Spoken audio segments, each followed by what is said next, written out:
Thank you very much. The Committee on Natural Resources Committee will come to order. The Committee on Natural Resources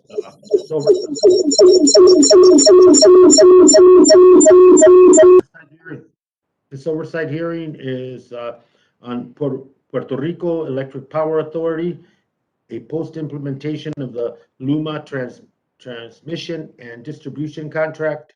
And the committee is meeting today to receive testimony on the status of Puerto Rico's electrical infrastructure, including the privatization of the transmission and distribution system from PREPA to LUMA Energy and the transition toward renewable energy. Under Committee Rule 4F, any oral opening statements at hearing are limited to the chair and the ranking minority member or their designee. This will allow us to hear from our witnesses sooner and help members keep to their schedules. I therefore ask unanimous consent that all other members' opening statements be made part of the hearing record if they are submitted to the clerk by 5 p.m. today or at the close of the hearing, and whichever of those comes first. Hearing no objection, so ordered. Without objection, the chair will also declare a recess subject to the call of the chair. And also without objection, Representative Torres, Representative Ocasio-Cortez, Representative Price, and Representative Espaillat are authorized to question the witnesses at today's hearing. As described in the notice, statements, documents, or motion must be submitted to the electronic repository at hnrc.docs@mail.house.gov. Additionally, please note that with in-person meetings, members are responsible for their own microphones. As with our in-person meetings, members can be muted by staff only to avoid inadvertent background noise. Finally, members or witnesses experiencing technical problems should inform committee staff immediately. The chair now recognizes for their opening statement the vice-ranking minority member for Insular Affairs for any statement that the member would like to make. Just so recognized. Thank you, Chairman. I want to thank you, Chairman and Ranking Member Westerman, for the opportunity to have this very timely hearing. I also want to recognize the witnesses who have responsibly come before us. The hearing is timely because over the summer, Puerto Rico has faced extreme instability of the power supply, with widespread prolonged power interruptions due to a near collapse of the generation fleet in hands of PREPA, the state-owned utility. As of last Sunday morning, only 38% of its nominally operational baseload and 42% of its peaker and backup capacities were available for dispatch. That means that altogether, running even with the backups is still nearly 1,000 megawatts short of estimated daily load. That is also almost the full capacity of the two base load private generators. So if we see that the whole system will barely meet demand, and any spike could bring it down. Plus, that is being done by keeping our units online and that are known to require repair or are past due, way past due for maintenance, creating a time bomb. Because of that, this is why much the all installed capacity is now unavailable. This also created a paradox that since its increased costs on both PREPA and the distribution operator LUMA, it means consumers see the bills go up when they're not getting even electricity. 4 years after Hurricane Maria, 1 year since the obligation of over $10 billion in different funds, federal funds, to build back better grid, 3 months later, after a much proclaimed contract of transmission and distribution, this has ended people's patience. How long this is going to happen? LUMA and PREPA must answer that question.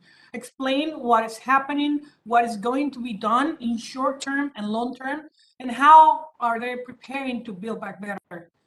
The people of Puerto Rico want their power to be on today, not just thinking about the future, and the cost to stop rising, and accountability for what happens. Not just great plans about the future, the greatest plans that they're going to be installing. We want to see service improve. now. And if anyone is objectively failing, then take the needed steps to provide under the law and contracts to rectify that. It worries me if this hearing instead revolves around ideological position of blaming privatization itself. That will be based on a demand that contracts must be rejected just because they should be. And then we should take FEMA rebuilding funds and forbid them from being used for anything other than someone's favorite alternative. I think we should be more precise on this. We support having community renewables and distributed generation microgrids in Puerto Rico's recovery. And these are tools for resiliency as self-reliance itself. But again, renewable energy plan in Puerto Rico is already very ambitious, with goals of 50% by 2030, 100% by 2050. And now we just got 2% of renewables. If that is achievable under the current parameters, great. If not, we need to discuss now what are the necessary steps to get there. And in order to that for happening, we must first and foremost provide the people of Puerto Rico now an energy supply that is affordable for the consumer, reliable for both base loads and peak loads for the private sector as well. Our manufacturing industry is important and they cannot operate just with batteries. So resilient in case of a natural disaster or infrastructure mishap, and compliant with all environmental and public health requirements. We cannot do that if we exclude upfront resources like LNG, which I support, or if we rush plants closings that are already programmed to happen before the new grid is already ready. I hope this hearing provide better guidance to all of us in addressing these issues, in answering what's going to happen when the people of Puerto Rico are going to have power, and when PREPA is going to submit to FEMA all the necessary documents to get the federal funds that are available from last year. With that, Mr. Chairman, I thank you and I yield back. Gentlelady yields back. Thank you. And the full committee ranking member, Mr. Westerman, do you wish to make a statement?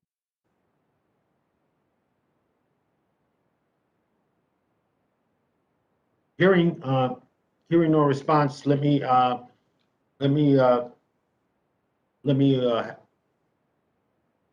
say my opening statement.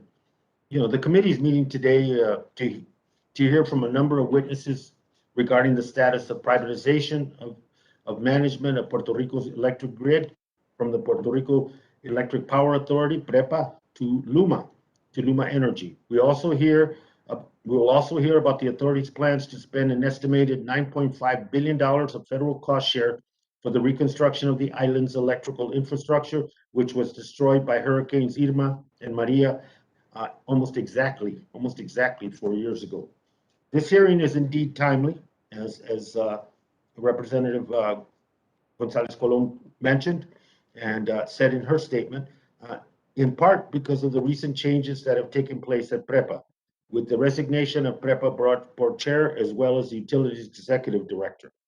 It is more likely the case than not, that these changes in PREPA's leadership were due to a recent spate of widespread power outages on the island that has understandably left the island residents very angry, especially since the LUMA contract was supposed to improve service. Why are so many power outages happening now, and what are their causes? Are they because of lack of maintenance at the power generation plants, or because of poor vegetation control or lack of proper consultation with PREPA by LUMA on proper load management? Do these and other problems stem from the shortage of experienced workers at LUMA, who know the system and can anticipate where the hiccups are likely to occur? We intend to receive answers to these and other questions. I am hopeful that many of them can be answered today from our diverse group of witnesses, including representatives of the Puerto Rico Energy Bureau, which is tasked by law with overseeing operations at PREPA, including the LUMA managed transmission and distribution system. The last time this committee held a hearing on PREPA, I said that my primary goal was to determine the best way to guarantee that PREPA can be rebuilt so that it withstand future extreme weather, provide the people of Puerto Rico with reliable, inexpensive power and prevent the displacement of its workers. In many ways, this remains my chief concern as we convene this hearing today.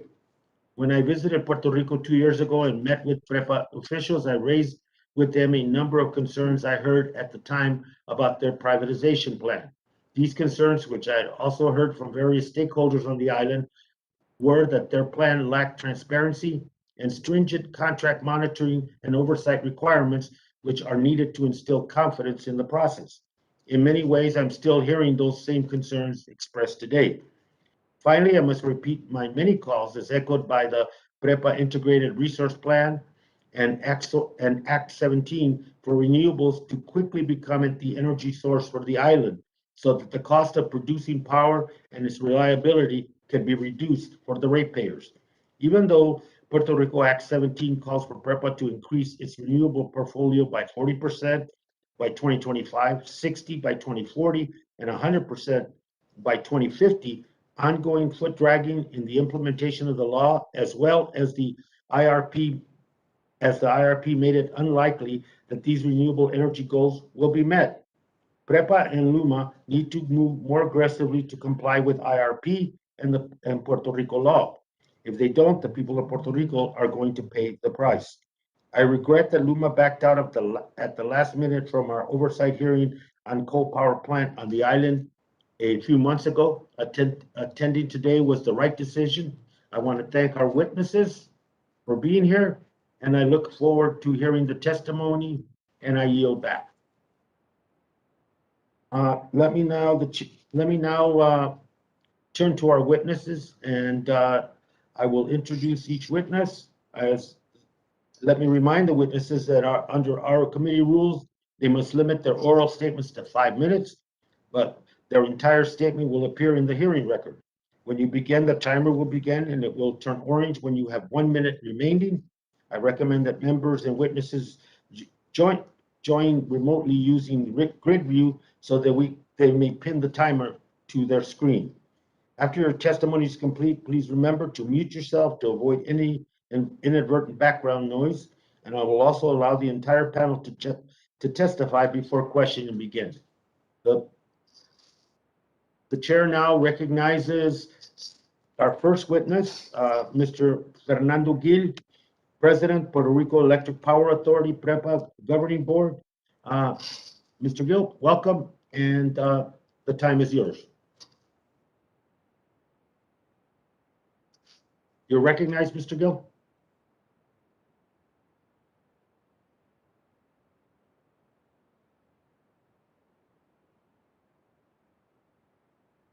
Internally, nonetheless, it's like we're not seeing it on the screen right now, but nonetheless, I will continue with my or start my statement as soon as you confirm me that or. I can see you, sir. Okay, sir. So if I can start right now, I will. And thank you, Mr. Chairman. For 5 minutes, sir. Okay, thank you. Good afternoon, Chairman Grijalva, Ranking Member Westerman, and member of the committee, and to our resident Commissioner, Congresswoman Gonzalez. Thank you for the opportunity to appear before you today to discuss the status of the ongoing transformation of the Puerto Rico Electric Power Authority and Puerto Rico Electric Grid. As you know, my name is Fernando Hill, and I'm recently appointed Chairman of PREPA Governing Board, alongside his engineer, Josue Colon Ortiz, who was appointed Executive Director on September 29 of 2021. PREPA continues to face difficult challenges, nonetheless is undergoing a fundamental transformation as required by Puerto Rico law, conducting the most ambitious program to procure renewable resources currently being pursued anywhere in the United States. At the same time, PREPA has transitioned to its management agent, LUMA, the responsibility for operation and maintenance of its transmission and distribution systems in accordance with the mandates of Act 17. We're making changes intended to improve our performance, and among these are senior level management change, power plants needs assessment, and asset management strategies, among others. The recent transition of PREPA transmission and distribution system to LUMA was complex. It requires the transfer of large number of employees from PREPA to LUMA and the cutover of billing systems and call centers. LUMA took over the transmission and distribution system along with the generation dispatch on June 1st, according to plan. Unfortunately, there have been system problems since the transfer. Among these were substation fires caused by failure of outmoded equipment and other customer outages that were not related to the transition. I should stress that no PREPA employee who was in good standing as of June 1st was terminated because of the transition. All PREPA employees whose functions were being transferred to LUMA under the agreement were either given the opportunity to move to LUMA or being in agencies in the government of Puerto Rico. Prior to the transition of PREPA, PREPA had 5,321 employees. As of June 8, LUMA recruited around 1,190 PREPA employees, and currently PREPA staff is of 1,260. PREPA generation fleet, is old, outmoded, inefficient, and expensive to run. Under PREPA approved integrated resource plan, most of the fleet will be retired over the next 10 years as we transition to renewable generation and energy storage per public policy mandate. PREPA suffered a large number of generating facilities outages in late August and through September. They had a variety of causes, but many has to do with the advanced age of our fleet. PREPA's newest baseload units are 25 years old, and the rest average is 40 years old. PREPA's ability to expend funds of maintenance and upgrades has been constrained by debt restructuring process, as Title III of PROMESA, liquidity challenges, and the need to address damages resulting from hurricanes and earthquakes. The execution of maintenance and repair work has also been affected by the measures required in response to COVID-19 pandemic. The most significant outage involved the Costa Sur generation station on August 22nd. A transmission line fault led to voltage fluctuations that affect generating facilities in the south, including Costa Sur. Those fluctuations forced Costa Sur Unit 6 offline and damaged a steam turbine rotor. Repairs took several months. It will take several months, and Costa Sur Unit 5 suffered a rupture in its boiler, and it was taken out of service on September 13 for repairs. Welding works for repairs and subsequent steam line failure was completed early this week. The Palo Seco generating station had experienced several events. Unit 3 suffered boiler ruptures on August 31st and September 6th and was limited over September 25th and 26th weekend due to the malfunctions of the cooling tower system. This unit tripped again on September 27th due to a broken economizer. The Unit 3 repairs have been completed, and Palo Seco Unit 4 was offline on September 11th and 12th because of water chemistry issues and was again offline on September 28th because of a turbine lubricating oil leak. This unit should be repaired and back in service by the end of this week. PREPA's Agri station has suffered a variety of failures. Recently, Unit 1 tripped offline due to a blockage in the cooling water intake system, and Unit 2 was limited due to the same event, as well as issue with a regulator valve. In 2019, PREPA installed combustion turbines at Palo Seco that were briefly operated under a temporary emergency waiver granted by the Environmental Quality Board following the January 2020 earthquakes. Unfortunately, PREPA could not run those turbines last month to make up for the loss of other units because it's awaits a clearance from the Environmental Protection Agency, and we can stress enough the need for the EPA to act soon on this. Fortunately, during the late August and September, private operating facilities were generally available. As required by FEMA, the Puerto Rico Central Office for Recovery, Reconstruction, and Resiliency, 4.3, PREPA and LUMA have developed an updated 10-year plan for the repairs and renewal of Puerto Rico electric grid, as well as generation dams and irrigation facilities. The first version of this plan, submitted on December 7, 2020, updated versions will be submitted every 3 years. Over the past 5 months, PREPA has advanced a large number of projects through the early stages of FEMA and Core 3 review and through the required Puerto Rico Energy Bureau approval process. With these approvals in hand, PREPA and LUMA issued tax orders for architectural and engineering designs work that will fit into project approval submittals. Of the roughly 10.7 billion that has been obligated under FEMA programs, PREPA is responsible for generation, dams, hydroelectric, and irrigation projects involving investment around $2.5 billion. Around 900 million has been identified for generation projects and nearly 1.6 billion for dams, hydro, and irrigation. Mr. Gill, you're a minute over. If you could wrap up, if you don't mind, sir. Sure, I will, sir. Generally, and PREPA continue to work with LUMA to implement the agreement and to support efforts to transform the Puerto Rico transmission and distribution grid. We have the goal of making our system more reliable, resilient, cleaner, and affordable, and more customer-centric. PREPA is taking a proactive approach to address and resolve the problems that have led to an unacceptable number of outages due to its generation fleet. We are making progress in securing federal funding to support. Sir? Thank you. Sorry. No, that's okay. I would hope that, as I said earlier, I hope the witnesses understand 5 minutes. We have a lot of witnesses and we have members that have questions. And so if anything within your power to limit that would be great. Let me now turn to the chairman of the Puerto Rico Energy Bureau, Mr. Edison Aviles Delis. Sir, you're recognized. Thank you. Yes, good afternoon, Chairman Grijalva, Ranking Member Westerman, Congresswoman Gonzalez Colon, and distinguished members of the committee. My name is Edison Aviles Delis. I am the chair of the Puerto Rico Energy Bureau. On behalf of the PREP, I appreciate the opportunity afforded to present our views regarding the implementation of the LUMA transmission and distribution contract. The PREP was created in 2014 by Act 57, serving as a key component for the full and transparent implementation of the Act's energy reform goals. The PREP has a mandate to ensure the electric service is safe, reliable, and affordable.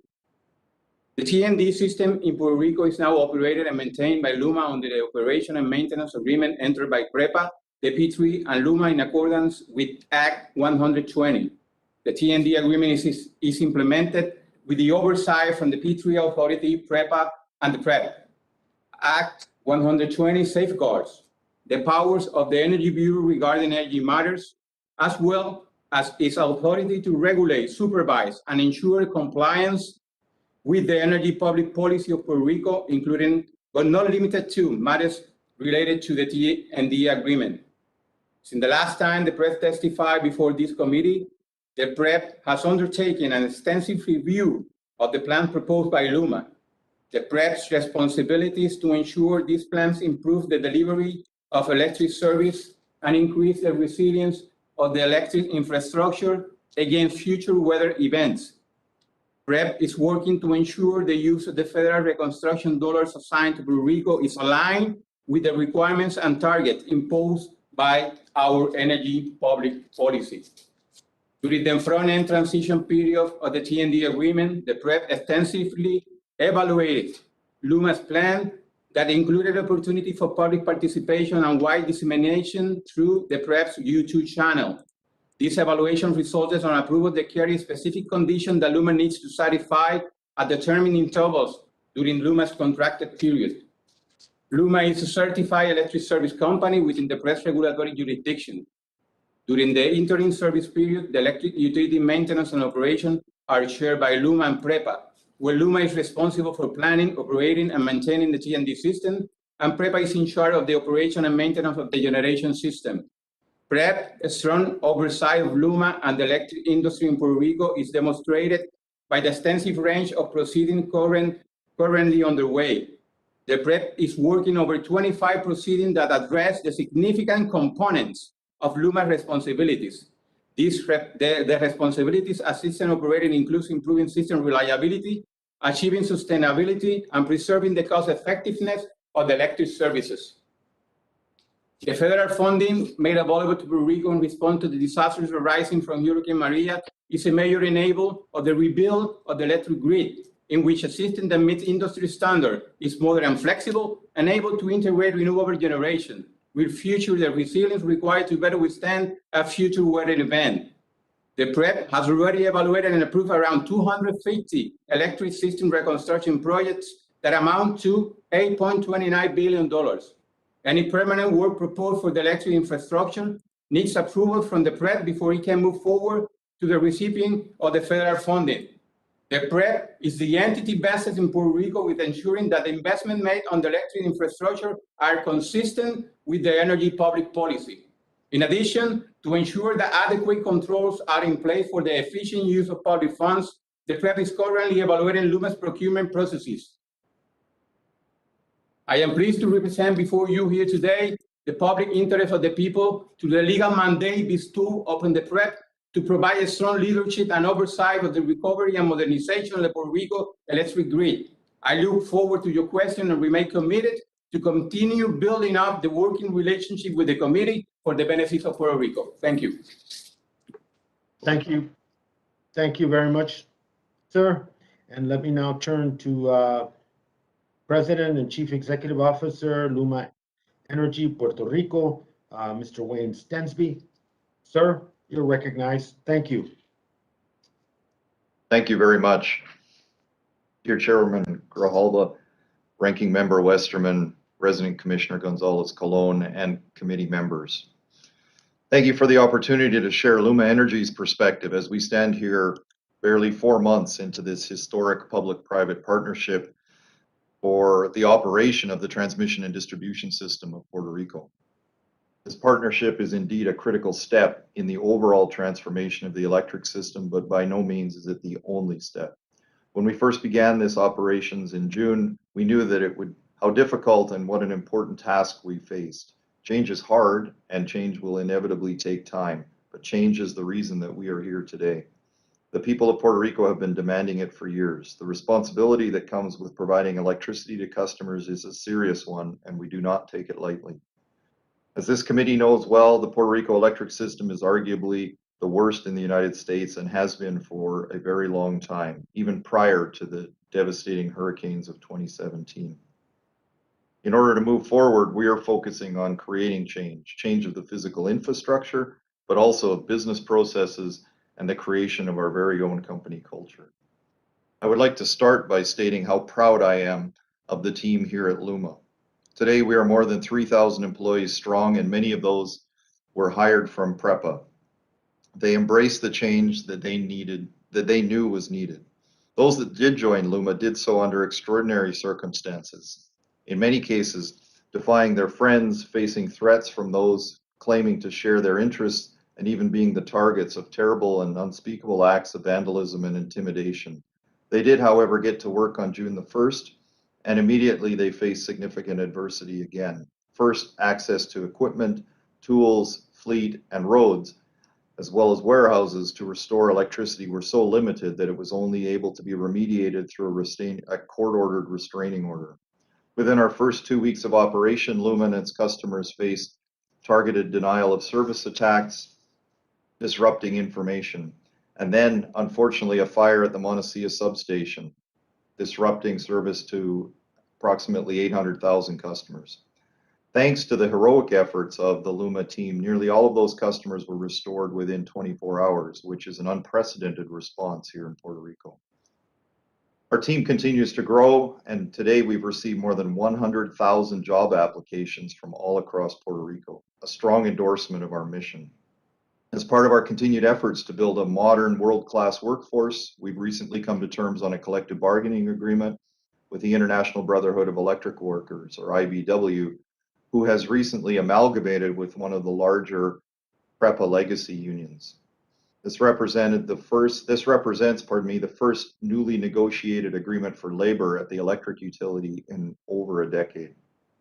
As part of our commitment to Puerto Rico, LUMA's parent companies are actively investing in economic and workforce development. The new LUMA College for Technical Training in Canóvanas represents an investment of more than $10 million by our parent companies and bringing in world-class training and workforce development for technical trades, all through an accredited education program. Our first class of line workers will be graduating from this program later this month, and we look forward to seeing the impact that this will have in our utility in the coming years. While the transformation is in its early days, we have many reasons to be optimistic. We are seeing the impact of the changes as we implement them. For example, customers are seeing the impact of solar on their rooftops. We've increased the processing speed of this application process by nearly 7 times, and we've cleared half the backlog that we inherited in June. Some of those customers have been waiting for as long as 2 years. We will be through this entire backlog in queue by the end of this year. We recently published queuing information on our website to improve the transparency of this interconnection process. We're not just focusing our efforts on outages, but we're focusing on fixing the infrastructure so that we can prevent the outages in the first place. Our rate of pole replacement over our first 4 months is more than twice what PREPA had historically managed. And we've reconnected and replaced a large number of substations and lines, many of which had not been operational since Hurricane Maria. Still, there's a lot to be done. We are heavily focused on accelerating the major capital projects that we will be managing on behalf of PREPA. There are currently about 65 projects representing nearly $2.8 billion that have recently been approved initial statements of work and are going through various stages of engineering and environmental assessments today.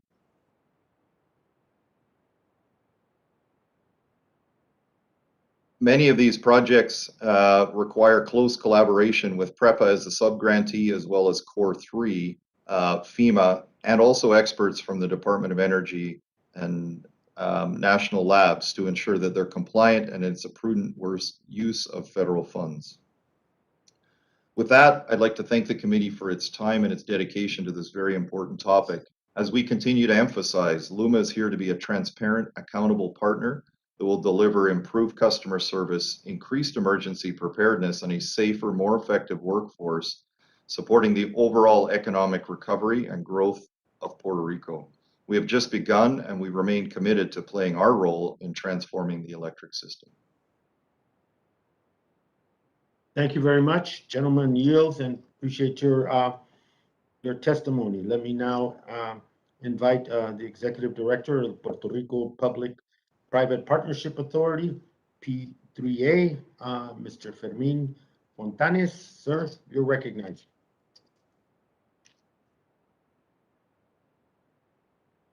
Good afternoon, Chairman Grijalva, Ranking Member Westerman, Congresswoman González Colón, and committee members.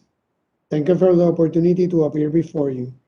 My name is Fermín Fontanes, and I am the Executive Director of the Puerto Rico Public-Private Partnerships Authority, an entity created pursuant to Act 29 and the government entity charged with transforming Puerto Rico's electric system by securing private sector partners to improve power generation, transmission, and distribution for Puerto Rico. The P3 Authority is leading the efforts towards the transformation and recently oversaw the process that resulted in the transfer of operations of the Puerto Rico Electric Power Authority's transmission and distribution system to LUMA. Under the agreement, LUMA will operate, maintain, and modernize Puerto Rico's transmission and distribution system for a 15-year term.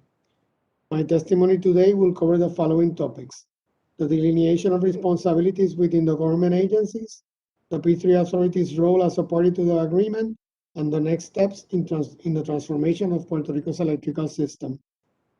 Responsibility under the agreement are as follows. The P3 Authority is charged with overseeing the operators and PREPA's compliance with the terms of the agreement.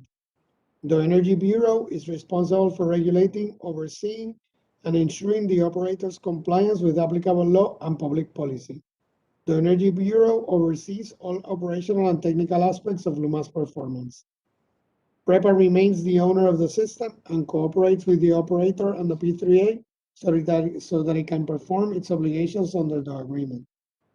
As the government agency responsible for overseeing the implementation of all public-private partnerships, the P3 Authority is committed to the success of the project and fully focused on exercising its contractual oversight functions. During the transition period, the P3 Authority played a pivotal role in ensuring that the operator was able to begin operating the system within the agreed timeframe. The P3 Authority was responsible for assisting in reviewing and/or approving plans, manuals, and budgets submitted by the operator.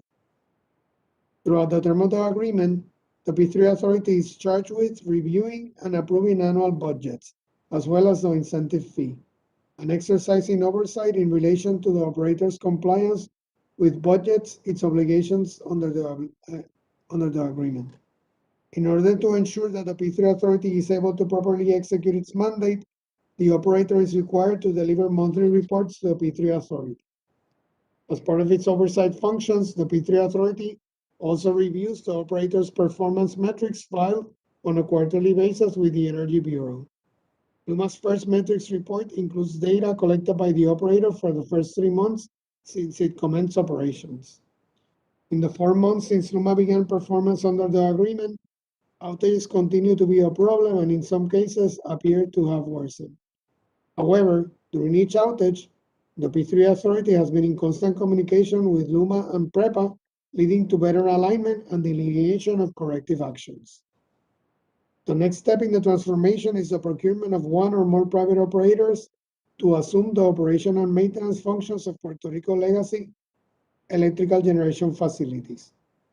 LUMA and the selected operators will be legally bound to comply with applicable law, including the mandates of Act 17 for the integration of renewable energy. Puerto Rico's electrical system transformation will not be accomplished in the span of 4 months. However, with the government's oversight, we are confident that the operator will be able to achieve our goals. Transforming Puerto Rico's electric system is a process that will take time and effort. It is true that the outages continue to affect the residents of Puerto Rico, but we must not continue to come up with temporary solutions to a permanent problem.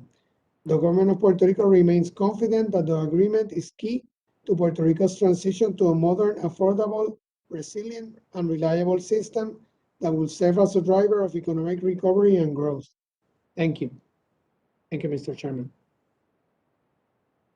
Thank you very much, sir. And let me now ask the Executive Director of the Central Office of Recovery, Reconstruction, and Resiliency, Mr. Manuel Lavoy, for your comments, sir. Thank you. In the interest of time, if I may, I will skip several paragraphs of my written testimony. Dear Chairman Grijalva, Ranking Member Westerman, and Congresswoman Gonzalez, and members of Congress. In Puerto Rico, the devastation caused by Hurricanes Irma and Maria paved the way for historic obligation of federal funds for the Public Assistance Program of the Federal Emergency Management Agency, FEMA, including approximately $10.5 billion destined for permanent reconstruction works related to the Puerto Rico Electrical Power Authority, PREPA. We expect a significant amount of funds from public assistance hazard mitigation measures and FEMA's hazard mitigation grants program, total allocation of $4 billion in federal funding for mitigation measures related to Hurricane Maria, of which about $1 billion are expected to be assigned for PREPA projects. As related to FEMA PA and hazard mitigation funding for Hurricane Maria, it is very important to point out that non-federal cost share requirements will be covered by CDBG-DR or CDBG-MIT. To manage this enormous sum of federal monies and ensure not only adequate project execution, but full transparency, accountability, and compliance with applicable laws and regulations, the government of Puerto Rico created the Central Office for Recovery, Reconstruction, and Resiliency, CORE3, which in turn acts as the recipient of FEMA PA and hazard mitigation monies. Furthermore, CORE3 Executive Director also serves as the governor's authorized representative. Accordingly, after the occurrence of a major disaster and subsequent presidential declaration, FEMA awards PA and/or hazard mitigation force to CORE3 as recipient, while CORE3 enters into subaward agreements with subrecipients and serves as pass-through entity to provide funding to carry out part of the PA or hazard mitigation activities. As recipient, CORE3 is also responsible for providing technical assistance and ensuring that subrecipient activities are carried out in full compliance with FEMA and other federal, state, local requirements. On the other hand, subrecipients are responsible for actual procurement and project execution pursuant to applicable federal, state, and local regulations, which in most cases mandate a full and open competition process. The fact that LUMA is an agent of PREPA for disaster recovery has required for everyone involved to familiarize with the basic terms of this transaction, the O&M contract.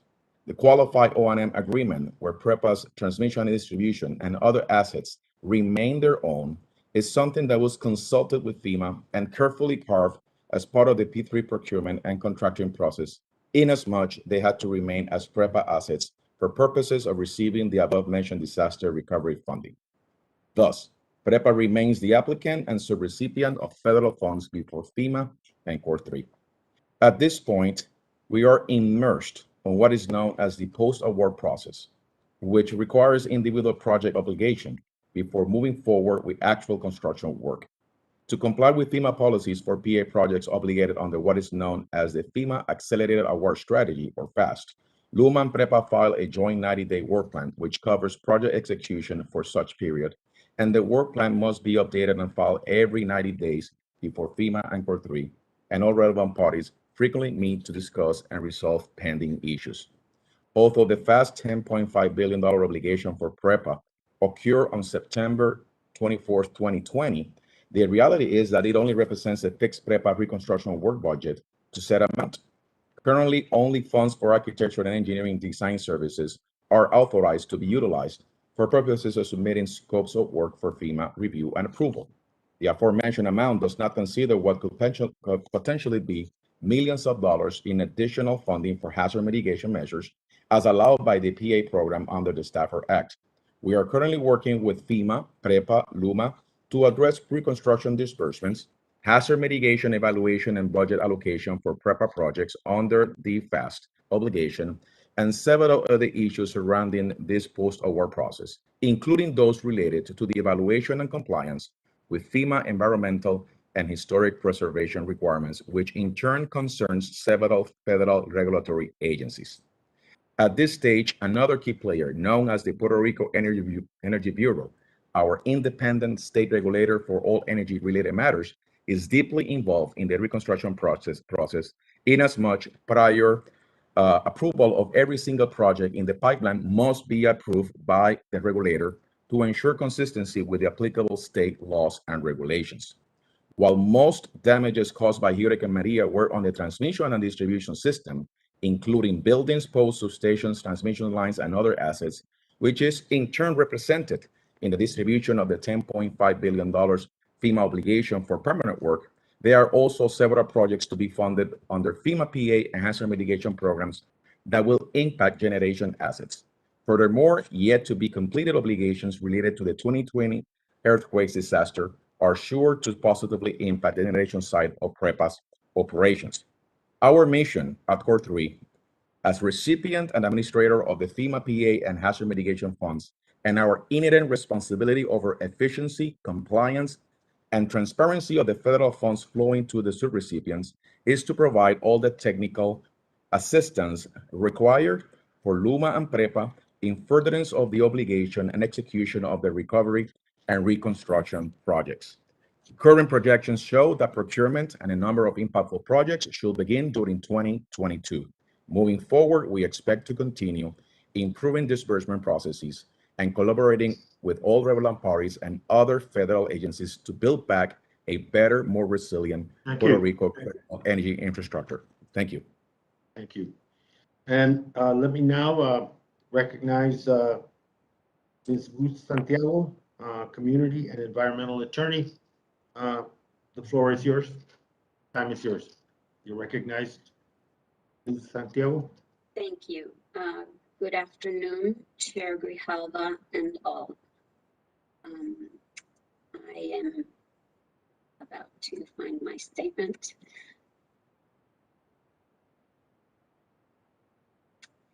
Okay, so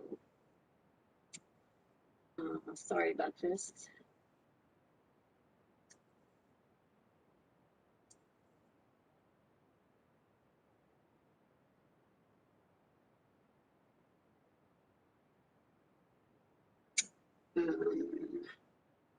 For some reason, I can't find it. Sorry about that. Would you like us to go to another witness and come back to you? Sure, that would be great. Thank you. Thank you. Let me now recognize Professor Agustin Irizarry, Professor Electrical Engineering, University of Puerto Rico. Professor, you're recognized for 5 minutes. Thank you. Thank you. Dear Chair Grijalva and members of the House Committee on Natural Resources, I appreciate the opportunity to testify and submit written comments on PREPA Post Implementation of the LUMA Transmission and Distribution Contract. I am Dr. Agustin Irizarry, and I have been studying and working with electric power systems in general, and the Puerto Rico power system in particular, for over 25 years. I believe LUMA Energy's operation of our electric system has been detrimental to the well-being of hundreds of thousands of residents of Puerto Rico. I will join Ruth Santiago's message to this committee to urge the federal government to earmark the FEMA funds allocated for the Puerto Rico electric system to be used for rooftop solar and battery systems and energy efficiency programs that will provide resilient electric service, sustainability, and economic benefits to the residents of Puerto Rico, as shown by many studies.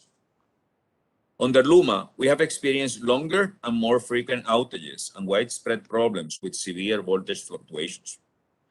LUMA publishes on its website, under Service Interruption, a table indicating the number of clients without service, updated every 10 minutes. Note that the client is a meter, not a person, Thus, the number of people without electricity is 3 to 4 times the numbers of clients without electricity. After processing the data, we estimate that the average number of clients without service at any moment during September 2021 was 4,943. This estimate does not include load shed days or outliers. The almost 5,000 average clients without service is 2 to 3 times worse than it was during 2012-2014, when I was an elected member of PREPA's governing board. By then, the average number of clients without service on an ordinary day was between 1,500 and 2,000. And service is also much worse than it was compared to the period directly prior to LUMA's takeover of the system. According to reliability indices filed by LUMA with the Puerto Rico Energy Bureau, the time it takes to restore electric service after an interruption has increased significantly in all regions of the island under LUMA. The average system-wide time to restore electric service after an interruption increased from 2 hours and 18 minutes during March, April, and May 2021 with PREPA to 5 hours and 23 minutes during June, July, and August 2021 under LUMA. Why is this happening? I believe the problem fundamentally stems from a shortage of skilled and experienced workers. On June 1st, 2021, 3,119 PREPA workers were transferred to other government agencies. How many linemen has LUMA hired to replace the ones that left? How well trained are these workers? How much experience, if any, did they have with the Puerto Rico electric system prior to June 1st? We do not know the answer to these questions, even though the Puerto Rico legislature asked LUMA weeks ago. LUMA refused to answer and went to court to not answer. All courts in Puerto Rico, including the Puerto Rico Supreme Court, have ordered LUMA to answer. We are still waiting for a resolution of the second reconsideration LUMA filed before the Puerto Rico Supreme Court. In my opinion, a well-trained workforce is the most important part of any infrastructure. Poles, conductors, switches, generators are all bought with money. People must be hired and trained, and this is a process that takes more than money. It takes well-trained people to train the newly hired, and training takes time. Human capital cannot be replaced in a few months, and in the case of specialized positions, such as power system dispatchers and high-voltage linemen, it will take years of training for a person to become truly proficient. Is the lack of well-trained and enough people the cause of worse reliability and voltage surges? I believe it is. I am part of the Queremos Sol multi-sectoral coalition of Puerto Rican community, environmental, and labor organizations that put forward in 2018 a policy proposal for the renewable energy transformation of Puerto Rico's electrical system under a reformed public ownership model. The proposal emphasized efficiency and distributed renewable electric energy, particularly rooftop solar and behind-the-meter storage, as a strategy to provide resilience to households to reduce the impact on agricultural and ecological valuable lands from utility-scale renewable energy projects, and to reduce the island dependence on imported fossil fuels and extensive transmission systems. In early 2021, we completed a study where we used advanced modeling tools to make detailed simulations of the electrical grid and model, probably for the first time, most of the distribution system. We used data obtained from PREPA to perform an in-depth modeling of scenarios with increasing penetration of renewable energy, up to 75%, with over half of that from residential installations of total electricity consumption by 2035. Our study shows that a grid with distributed generation based on rooftop solar and storage for homes and businesses can operate safely and reliably, saving money and stabilizing prices. The distribution system can support high levels of penetration of such systems with minimal investments. In conclusion, for the reasons summarized in this testimony, we urge the committee to investigate PREPA's agreements with LUMA Energy, and in particular, the lack of trained personnel to properly operate the electric system.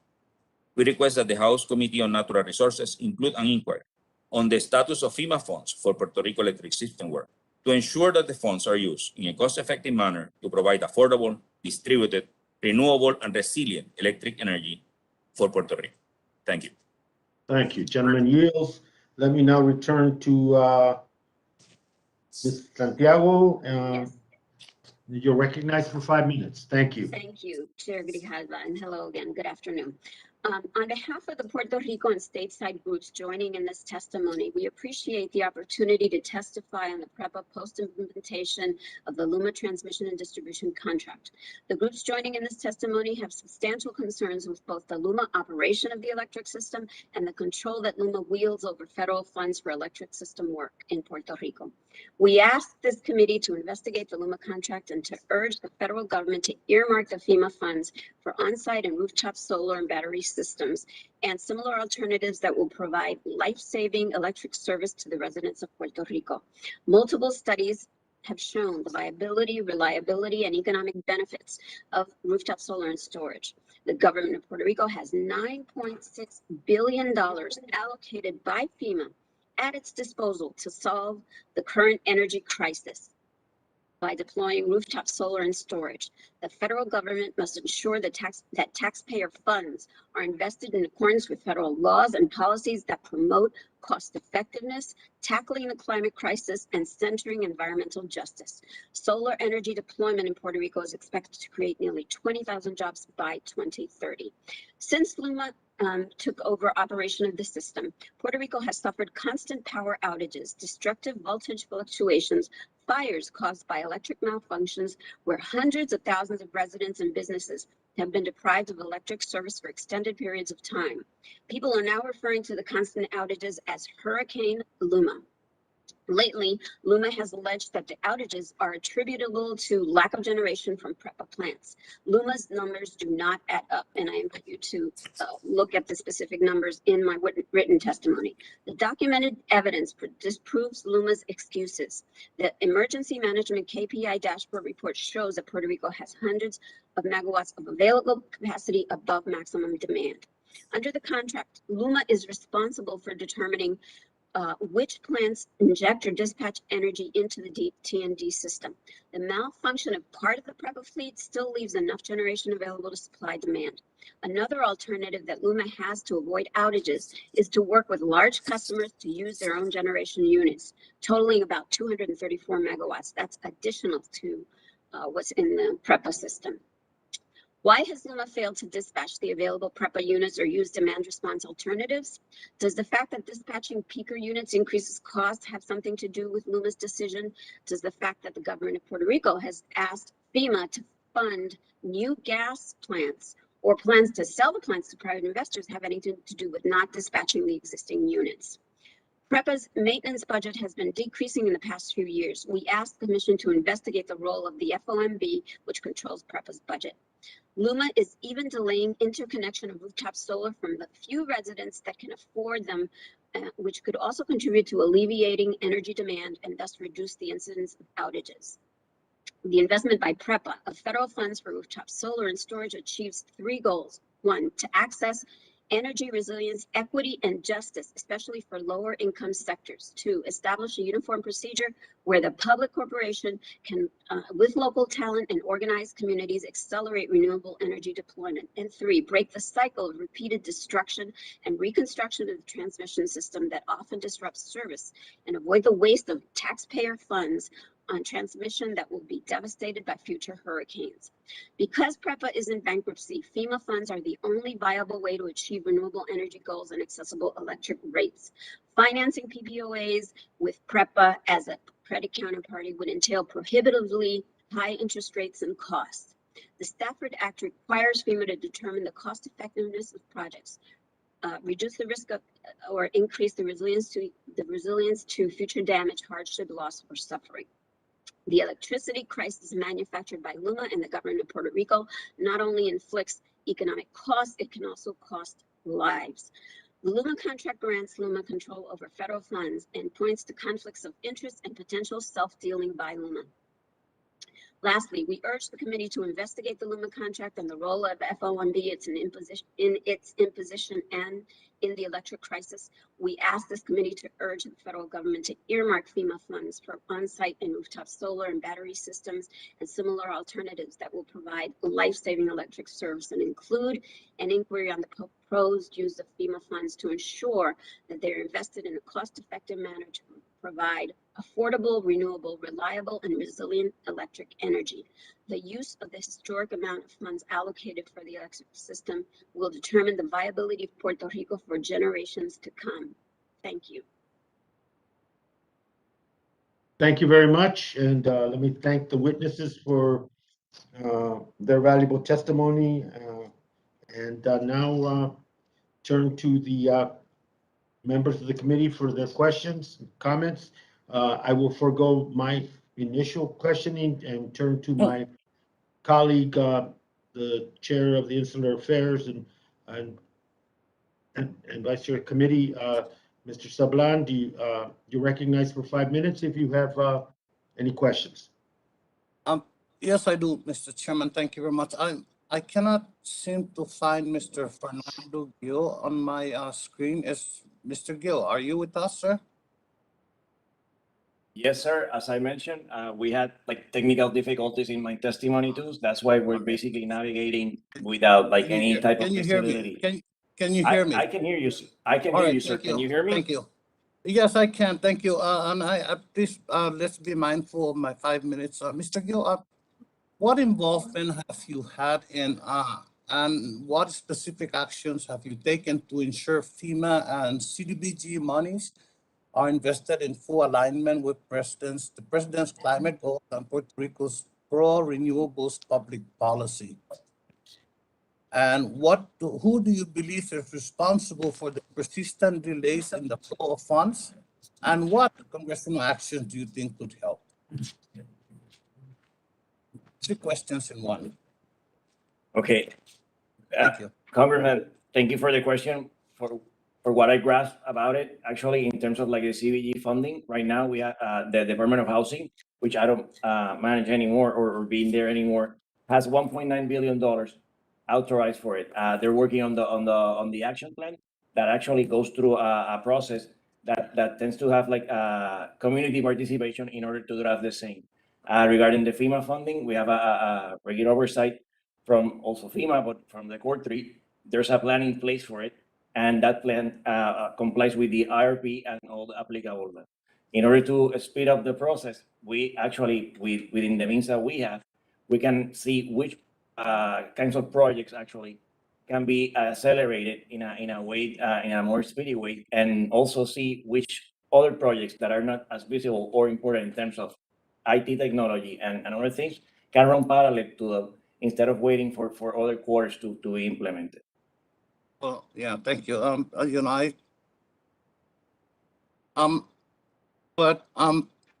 there has been, from what I've heard from testimonies, there has been persistent delays in the flows of funds. So who do you believe is responsible for these delays? Oh, sir, actually the delay is crystal clear, and it was basically put out there by the Office of Inspector General of HUD, and where basically it's determined that the HUD administration may, more than probably than not, back in the last administration, withhold funds, and obviously from that time of having all the action plans approved till the signature of that grant agreement that basically give you the ability to execute all the programs, more than 300 days went by, and you know that's unacceptable, because then what happened was it takes you out from the planning process and then sort of like keeps you on a navigating on a sea, like on dark sea, in that sense that you cannot see what's going to happen because you're not aware or you're not secure that funding is secure there. So being that, I know that this administration, makes like great. So it's HUD has been responsible for the delay of the funds, in your opinion? Well, in the delay of the fund, it was actually, there was 1.9 that it was appropriated back in the supplemental of 2018. That $1.9 billion related to the power energy, the notice came out recently after the Biden administration took over. Yeah, thank you. Chairman, I have other questions I'll submit for the record. Thank you. Thank you, Mr. Sablan. Let me now turn to the gentlelady from Puerto Rico, Ms. Gonzalez Colon. You have 5 minutes. Thank you. Thank you, Mr. Chairman. I know this is a good panel. We got many people here, and with the situation on the island that today you have power, maybe tomorrow you will not. I think there are several questions that need to be answered. The first, and I'll submit some questions for the record as well.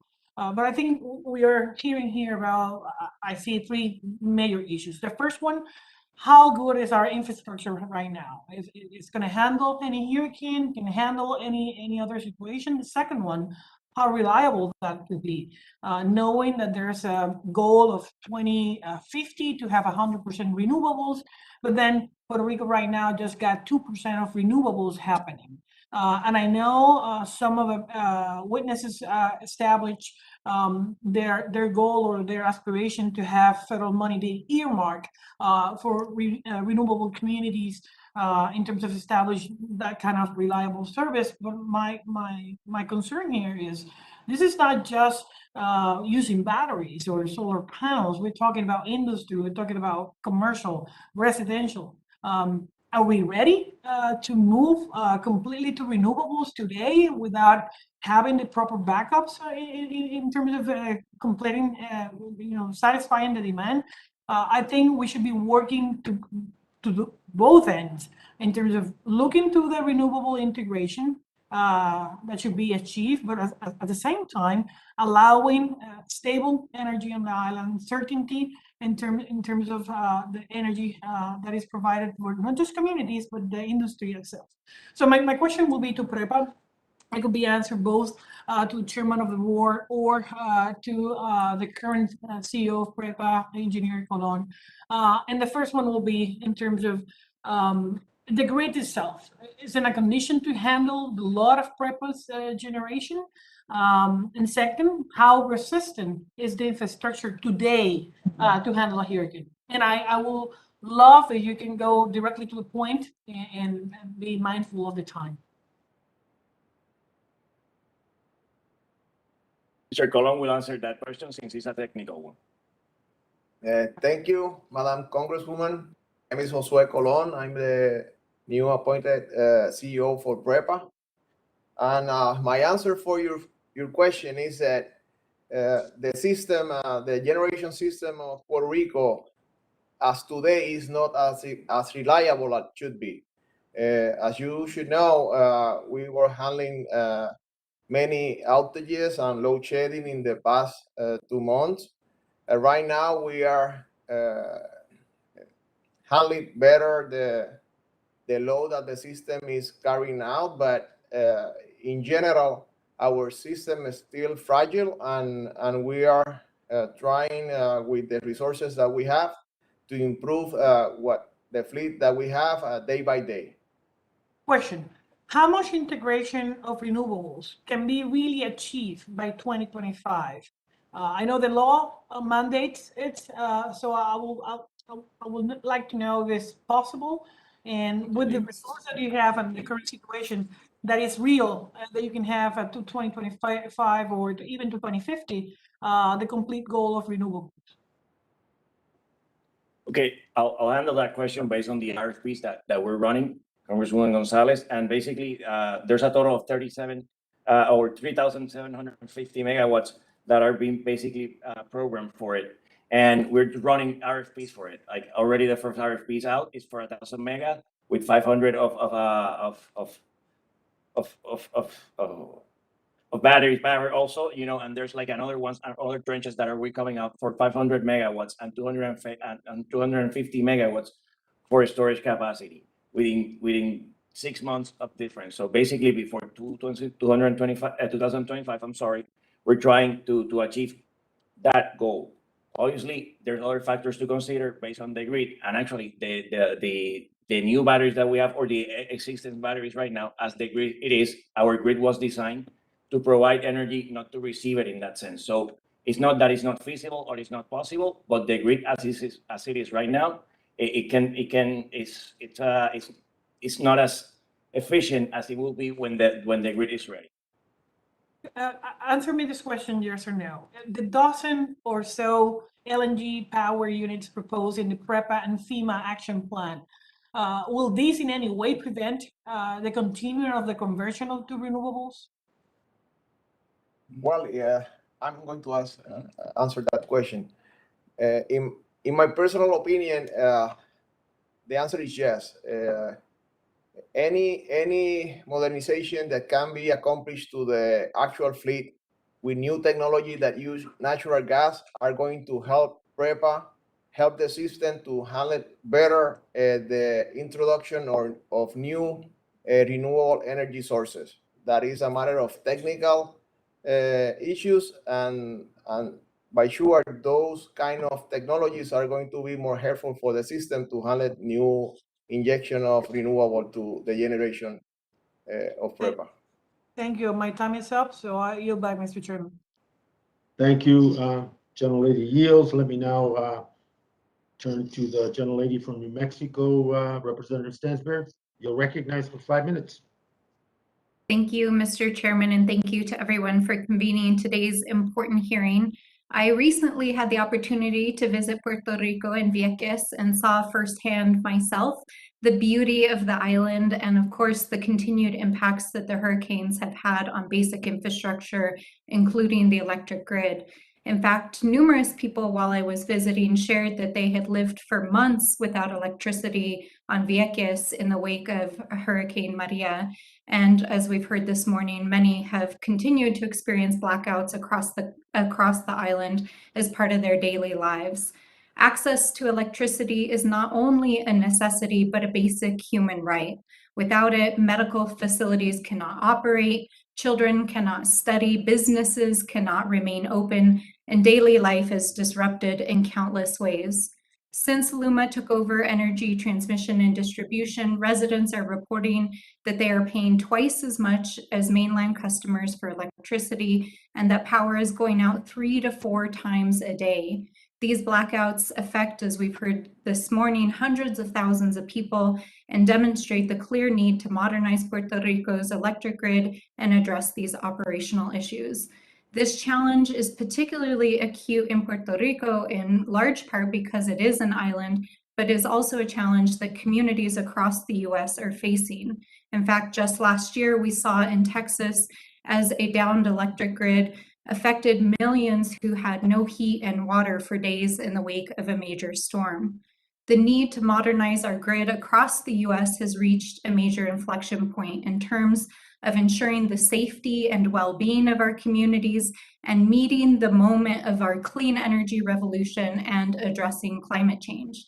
That's why in New Mexico, I worked with colleagues on both sides of the aisle to help pass a bipartisan grid modernization bill just this last year, because modernizing our grid is both a humanitarian issue and a necessity for tackling climate change. The people of Puerto Rico, as has been discussed, recognize the importance of this transition and the need for renewables.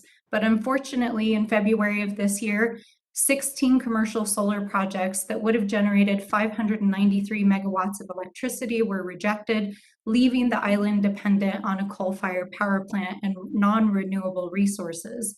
The transition to renewables and modernization of the grid are crucial to the residents of the island and also to climate action across the country and the planet. As the devastation of Hurricane Maria has demonstrated, and as the world watched, we know that the federal government did not respond and act in good faith, and we're still seeing those impacts today. And I believe it is the federal government's responsibility to ensure that our communities are safe and their basic needs are met.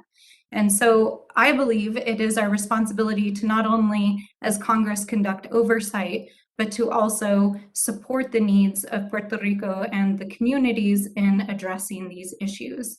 The people of New Mexico and my district stand united with the people of Puerto Rico in demanding energy justice and grid modernization and the social, economic, and environmental imperative of doing so. And with that, I would like to just take a moment to ask a question of Mr. Gill. Mr. Gill, thank you so much for being here today. It appears, and as was just asked, the Fiscal Oversight and Management Board recently voted to reject this 450 megawatts of solar projects and has recently stated that it may reject up to 1,000 megawatts of renewable projects that are currently being teed up. Combined with the other challenges that we've heard this morning in terms of providing electricity, it's clear that the system is in dire need of modernization. We've heard from a few of the witnesses this morning, but can you please share with us, one, what you believe can be done, what is needed to bring these renewables online and transition the grid to a more stable and resilient power system, and how the federal government, especially as we are working right now to pass an infrastructure and reconciliation bill, can help and support Puerto Rico as and the utility as it is embarking on building a more resilient grid. Thank you, Congresswoman, for that question. And from the complexity of it, obviously, I mean, there's had been like process that they started back in 2012, and around almost like the same amount that we're putting out there for renewable energy, more than 3,000 megawatts, was supposed to be already built.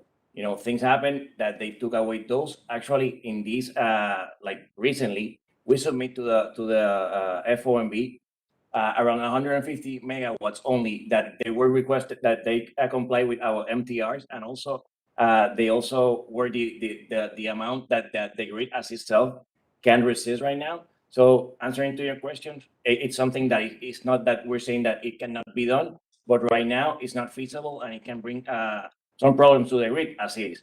Nonetheless, some combination of repairs of new of the turbines that they're completely broken or they can be shaped with different sorts of power or gas. For example, changing bunker fuel for LNG will give a more sustainable and can help us obviously move into the future with a more stable generating fleet, and at the same time looking forward to comply with all the Act 17 mandates regarding renewables. Thank you. Thank you. And with that, Mr. Chairman, I yield back. Thank you. Gentlelady yields. Thank you very much. Let me now recognize Representative Whitmer for his 5 minutes. Questions, comments, sir, you're recognized. Well, thank you, Mr. Chairman. I would like to yield my time to Representative Gonzalez Colon. And thanks again, Mr. Chairman. Thank you, sir. Ms. Colon? Thank you, Representative Whitman, for yielding. I really appreciate that. My question will be to LUMA CEO now. And the question, and I want to say thank you to most of the panelists that are witnesses that are here today. We did a roundtable 2 weeks ago with stakeholders, just to know where is the status of all the federal funds that are being allocated to the island. We're talking about $9.6 billion that were approved by Congress in 2018 and 2019 for the reconstruction of the power grid on the island and some generation maintenance. At this time, none of those funds are being used. Again, $9.6 billion. Their federal mandate, and one of the reasons for that is that FEMA just made those funds available as last year. So that means that FEMA, LUMA needs to provide the scope of work to FEMA just to get an approval for that plan, and then begin those projects and receive part of the funds in a reimbursement process. I know FEMA recently changed the way to manage big projects like this to try to make them faster. And I know Core 3, the agency on the island, and PREPA are working to that end. But again, I think the short explanation I just did is one of the main concerns. Why, if we do have $9.6 billion in federal funds to get a renewable system, to change the power grid, make it more resilient, and help it with the generation as well, those funds are not being used. So my question to LUMA right now will be, how long it will take LUMA to provide to Core 3 or PREPA the scope of work for the change in the breakers, transformers, and many others in the transmission and distribution area. Thank you very much, Commissioner, and appreciate the opportunity again.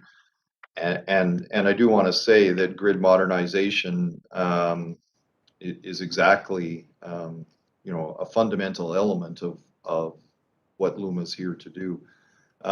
Today, we are building this pipeline of projects, and today there are 65 projects that represent approximately $2.8 billion that are presently they have received FEMA initial statements of work, and that allows us to proceed with preliminary engineering, with hazard mitigation efforts, and with development of EHP, or environmental and historic preservation requirements.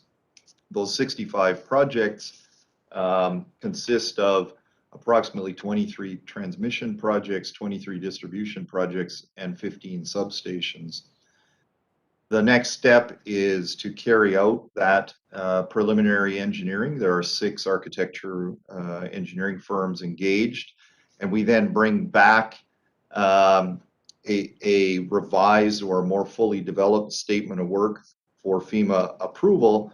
Once we receive FEMA approval, we then move into detailed engineering and procurement and eventual construction. We're optimistic that the leading projects, so those projects that are most advanced, are able to be out in the marketplace for construction contracts into 2022, and we're optimistic that we'll be able to put a shovel in the ground in the second quarter of 2022. I think it's vitally important that we start priming the pump, if you like. There are many other projects behind that have received PREPA approval, and as I say, this is a large pipeline of work. But I think it's critical that those first projects start.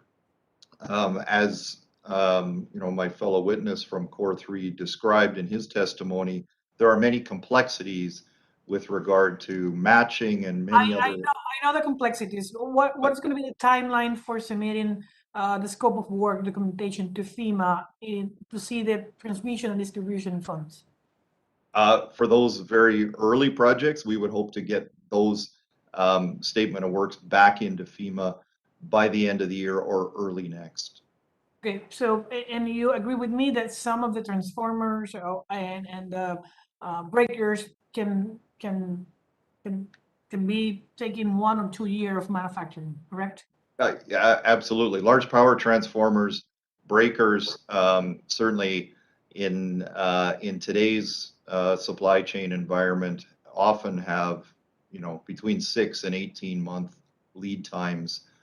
We are presently doing work to work with manufacturers and to develop a supply chain way, if you like, to pre-order some breakers and some transformers in order that we can better take advantage of actually getting substations into operation. My time, I know we're mindful of the time, but I just make this question to let the people know that it's not just when the documentation is going to be submitted to FEMA, is how long it will take to have 1 or 2 years of just manufacturing to get the transformers. And with that, I yield back. Okay, gentlelady yields. Let me now turn to the gentlelady from New York. Representative Velasquez, you are recognized. Thank you, Mr. Chairman. Mr. Gill, can you please expand on the outages in Monacellos and Costa Sur? Were they caused by transmission issues? Gonzalez, I would like to yield that question to the expert in this matter and the technical expert, engineer Josue Colon. Thank you. Thank you for your question, Madam Congresswoman.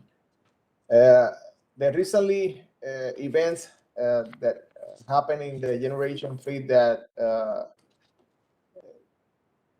caused us the load shedding that happened in the last 2 months were related to some technical and mechanical problems that happened on South Coast, Unit 5 and 6. On Unit Were they 6, related to, were they caused by transmission issues? That's my question. Okay, now I understand. On Unit number 6, the failure that happened on the LP pressure of the turbine, we have information that lead to that the cause initiate with a failure on a transmission line. But specifically, if we can achieve or assign that failure to the transmission line alone, no, we don't have that kind of information at this point.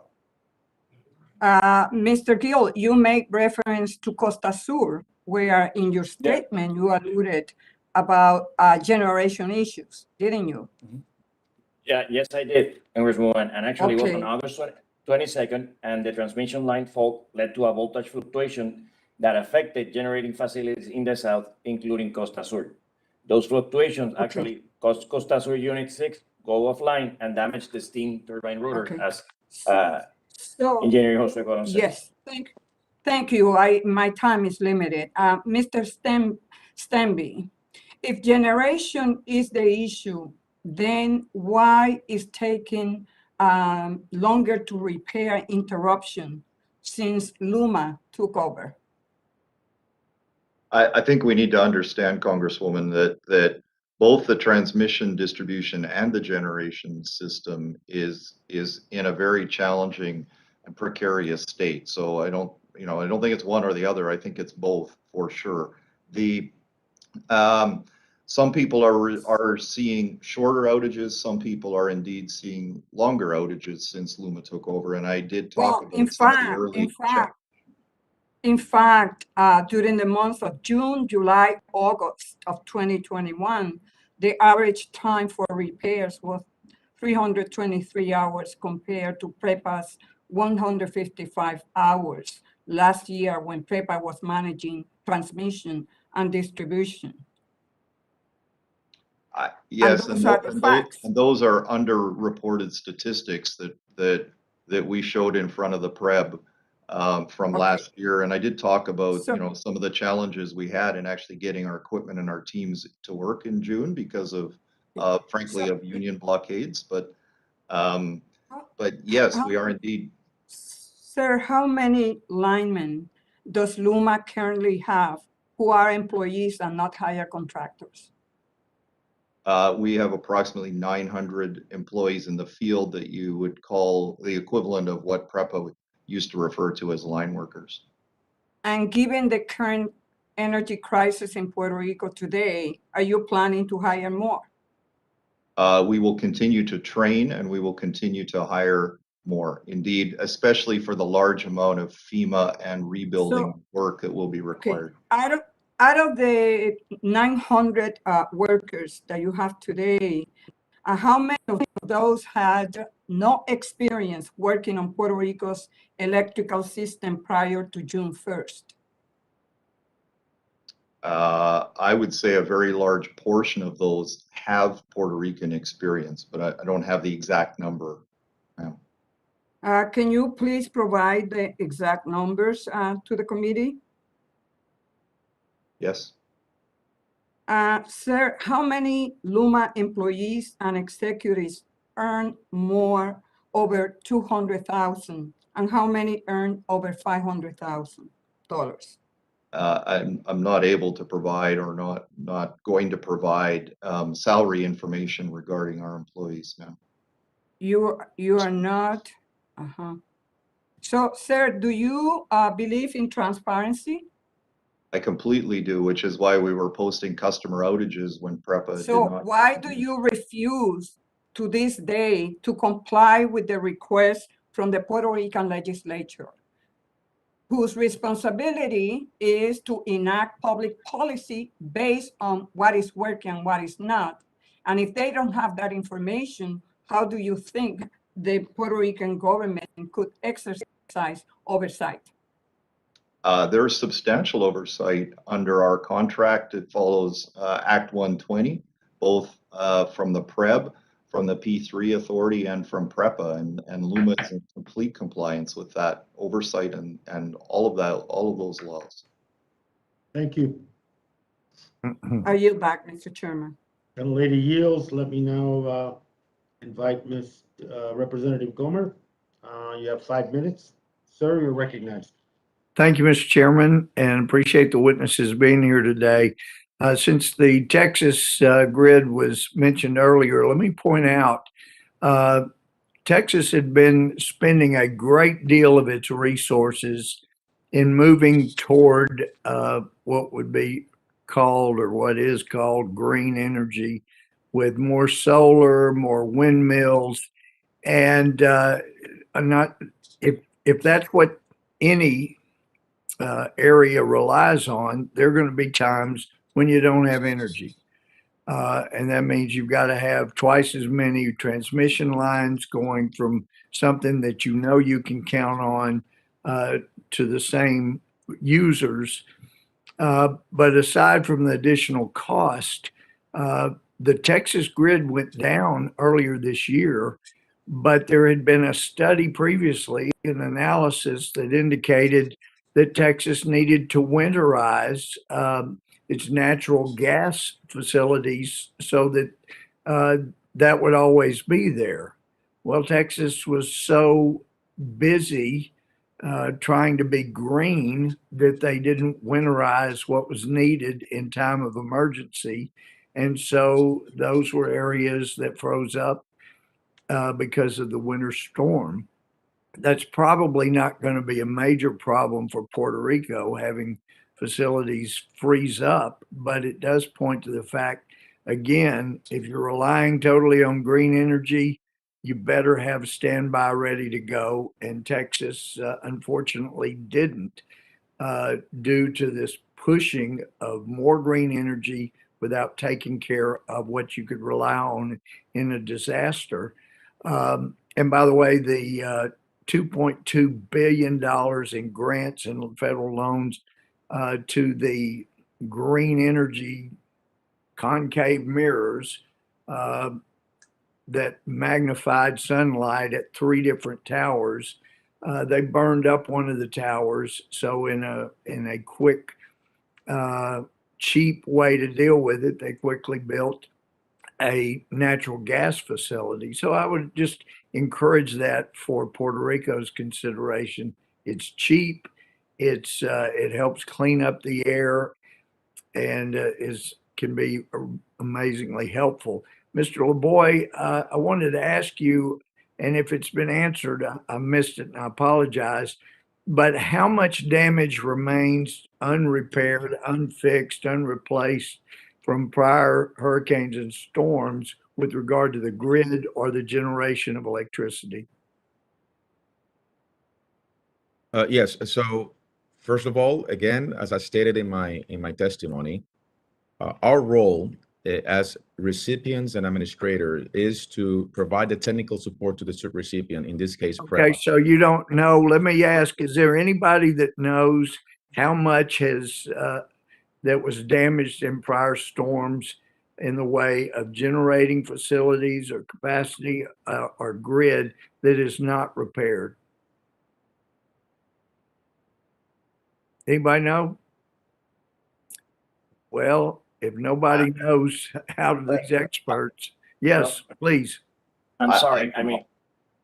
I can offer, and perhaps Fernando Hill can chime in, but a very large, the vast majority of the FEMA funding that's been assigned for the T&D system here is a result of the storms and then the Build Back Better exercise. So I can tell you today that very little of it has been fully restored to a new and fully functioning system. That's in fact the exercise that's in front of us. Well, okay, that's what I wanted to know, and that Is there sounds me, like, Congressman? yes. Go ahead. After my name is Agustin Irizarry. Right. After about a year, around a year after Hurricane Maria, 99% of the people in Puerto Rico had electricity. It took a year or so, but the system was restored. Yep, but apparently there's still a lot of equipment and things that need to be replaced or repaired. But I mean, we have that situation here. You run out of electricity, you can get it up and going, but for the long term, it's not helpful. But thank you, Professor. It just sounds like we got a lot of work remaining to do in Puerto Rico, and I appreciate your being here. I yield back. Thank you, Thank you, Mr. Gomes. Let me now invite the gentleman from Florida, Congressman Soto. You're recognized, sir. Thank you, Chairman. Puerto Rico faces major challenges. The people need reliable power. The blackouts need to stop. And we also need to work together to boost renewable and clean energy. I want to talk first about reliable power. As a brief history, Puerto Rico had a nearly totally government-run utility system, PREPA. This is an outlier. No state has a fully run government system. All states have public and private systems to encourage competition, avoid political patronage and corruption. As a result, their focus for years was on keeping rates low without making long-term investments to maintain and upgrade the grid. Add in an economic crisis, the debt, Hurricane Maria, and earthquakes. That is all decimated together a poorly maintained system, and now the people suffer as a result. The Puerto Rican government finally made the decision to increase competition by contracting with LUMA to handle transmission this summer. LUMA's job is to maintain and fix the very power lines that have been neglected for decades. We applaud LUMA for working with IBEW. IBEW trains some of the best electrical workers on the planet. Sadly, the transition hasn't been smooth. Many PREPA employees, I've heard over a third, and we'll get to that in a moment, didn't transfer to work over to LUMA. I understand the disappointment of some local unions in Puerto Rico who opposed the transition even after the transfer happened. But sadly, this discouragement slowed down the process of repairing and maintaining the grid. It slowed down the hiring of new people and training of new people and existing folks from PREPA and contributed to the blackouts. We need to conduct meaningful oversight of LUMA and stop the blackouts. But this committee also can't be blind to the facts that they inherited, LUMA and IBEW inherited a disaster of a grid just a few months ago this summer. The second point I want to make is on renewable energy.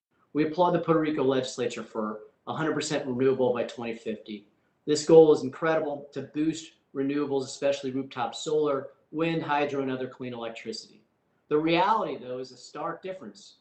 There are 6 diesel plants, 4 fuel oil plants, 1 coal plant, and 1 gas plant currently operating.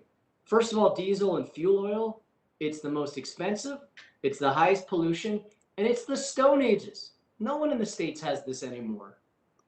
The diesel, fuel oil, and coal plants have to go. And that's my message to PREPA and to the fiscal board. Natural gas is a good bridge fuel, and the future is in wind and solar. PREPA must take seriously the Puerto Rico legislature's new renewable goals. This committee supports those goals. We urge PREPA and the fiscal board, and most importantly, the Puerto Rico government, to work with community solar organizations for rooftop solar, make conscious efforts to increase wind, including in the South, and overall to increase resiliency to combat climate change and energy independence. The bottom line, we need to conduct meaningful oversight. And the good news is we have Hurricane Maria recovery funds and soon Build Back Better funds to help with this transition.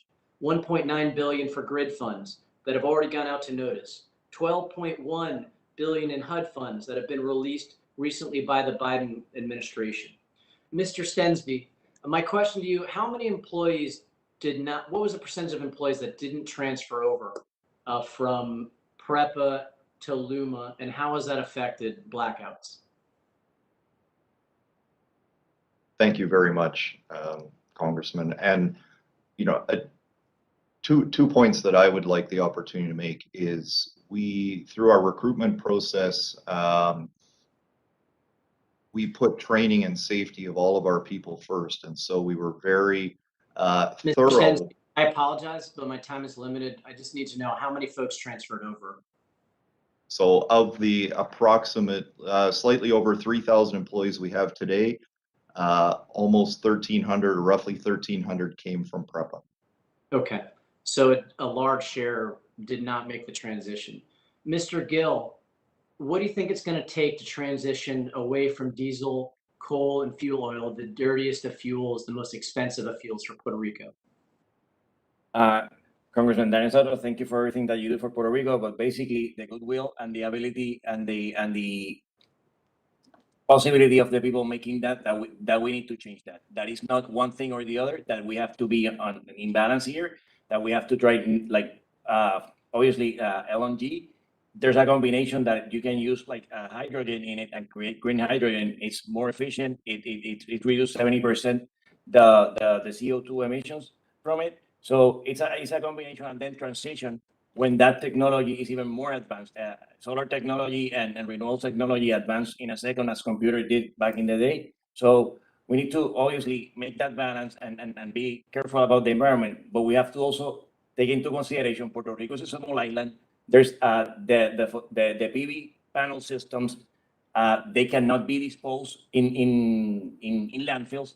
They should be recycled. In the United States, there are not enough recycling facilities for PV panels. So those are the things that, in terms of like taking care of the environment, we have to consider for a new energy, and specifically for the betterment of our people. Colleagues, let's stop the blackouts and let's make sure we ensure more clean energy and renewable energy. Let's focus on the achievable, and we can do it together. Thank you, Chairman. I yield back. Gentleman yields. Thank you. Let me now ask Representative Graves. You're recognized for 5 minutes. Thank you, Mr. Chairman. I want to thank the witnesses for joining us today. Certainly a topic that we've spent a lot of time on in this committee. And again, thanks for being with us. I guess first question, maybe for Mr. Fontaines, and I'm not certain if you have expertise here or not, but I heard questions earlier about effectively the cost effectiveness of this agreement with LUMA. Was that a sole source process? Was it an open competition? How did that occur? Thank you, Congressman. This was actually, it was a long process that took close to 2 years. We had 5 participants in the procurement process originally. At the end, we received 2 different proposals, and LUMA was the entity selected. So it wasn't a sole source. It was a competitive process through the P3 Act and our structure and our process. And we ended up with 2 solid proponents out of the 5 that are originally qualified, presenting proposals. Thank you. And is it your opinion that LUMA at this point is complying with the contract requirements that they're obligated to comply with? Yes, from a contract perspective, they are complying with the requirements of the contract. Yes. Okay, thank you. It was noted earlier that there was some lack of transparency or there wasn't value to taxpayers, and I guess I was struggling with understanding that, but I thank you for clarifying. Mr. Stensbury, this really is an amazing situation. Every time I represent South Louisiana, which we certainly have been subject to hurricanes, but every time I look back at this, I look at the amount of money that is being spent in building the system back. Have you ever seen a utility? Certainly y'all have experience operating around the United States and in Canada, I believe. Have you ever seen a situation where you have a utility operating like this, perhaps with the percentage of debt that is out there, the number of, I guess, the amount of theft of electricity that's out there? Have y'all ever operated in an environment like this? No, I would say, frankly, PREPA, and not to cast any dispersions on my current colleagues at PREPA, but PREPA is unquestionably, call it the worst performing utility in the United States, and by each and every measure. But I think that what that speaks to, Congressman, is the need to, in fact, make meaningful change. And it also probably speaks to some of the resistance that we've been seeing, whether it's on customer service, whether it's on outage response, whether it's on labor relations, whether it's, that reinvestment. So certainly there's lots of experience with the reinvestment of this large capital program, and that's a very important part of this. And there's lots of experience with reconfiguring and bringing in better business processes. But I would say in terms of the basic, it took 2 decades for PREPA to get in this state, we shouldn't forget. And that's why it's so important to get started and continue to push ahead. And I want to associate myself with Congressman Soto's comments about Puerto Ricans deserve electricity. They deserve better service. and we're investing extraordinary amounts of taxpayer dollars to get there. Could you talk a little bit about the role maybe that the project labor agreement has in either benefiting or perhaps challenging your ability to do your job? For certain. So as I mentioned, we have a collective bargaining agreement now with our own workers. We've also rolled out a project labor agreement, which will be critical to supporting stability and predictability as this large amount of FEMA funding is used to rebuild the grid. I mean, it's very important that we get qualified, skilled. We put safety first. And really, we do put workers at the front of this equation, and Puerto Rican workers, and that was why between LUMA and the IBW, we have rolled out the PLA to bring that certainty so that we can deliver for customers. Okay, thank you. And I'm going to ask you a question for the record on that one. But last question, I'm seeing some of these targets for renewables in the future. One, as I understand, the current effort to try and add 4 cents to the bill is being rejected right now because folks are saying they can't afford it. What is your that they're able to achieve these renewable direction obligations or goals and the cost associated with that? Well, I think what LUMA's really focused on is, to get a larger amount of renewable integration here, you do require a reliable transmission and distribution system. And so our focus is, at the end of the day, if you like, we're the transportation company, right? And we all know, and we believe at LUMA that the better the T&D system is, the more renewables can be integrated into the system and in the end still provide reliable and affordable electricity. So that's where our focus is, Congressman.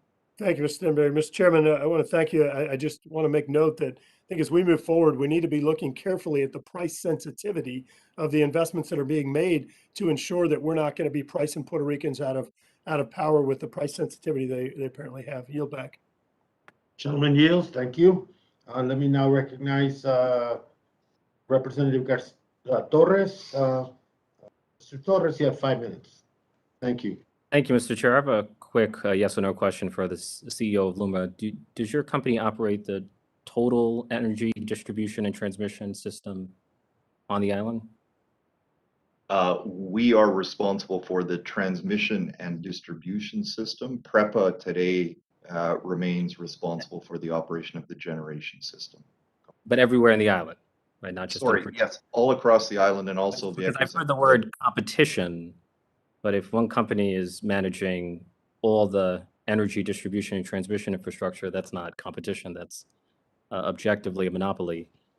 So LUMA's management of Puerto Rico's electric grid is cause for concern for me. Power outages and service disruptions remain prevalent. Customer complaints are said to have risen. Response times are said to have fallen. I've heard multiple mayors fault LUMA for the lack of communication. The mayor of Juana Diaz, for example, said it would have taken PREPA 4 to 5 hours to arrive at his town. By contrast, it takes LUMA 2 to 3 days.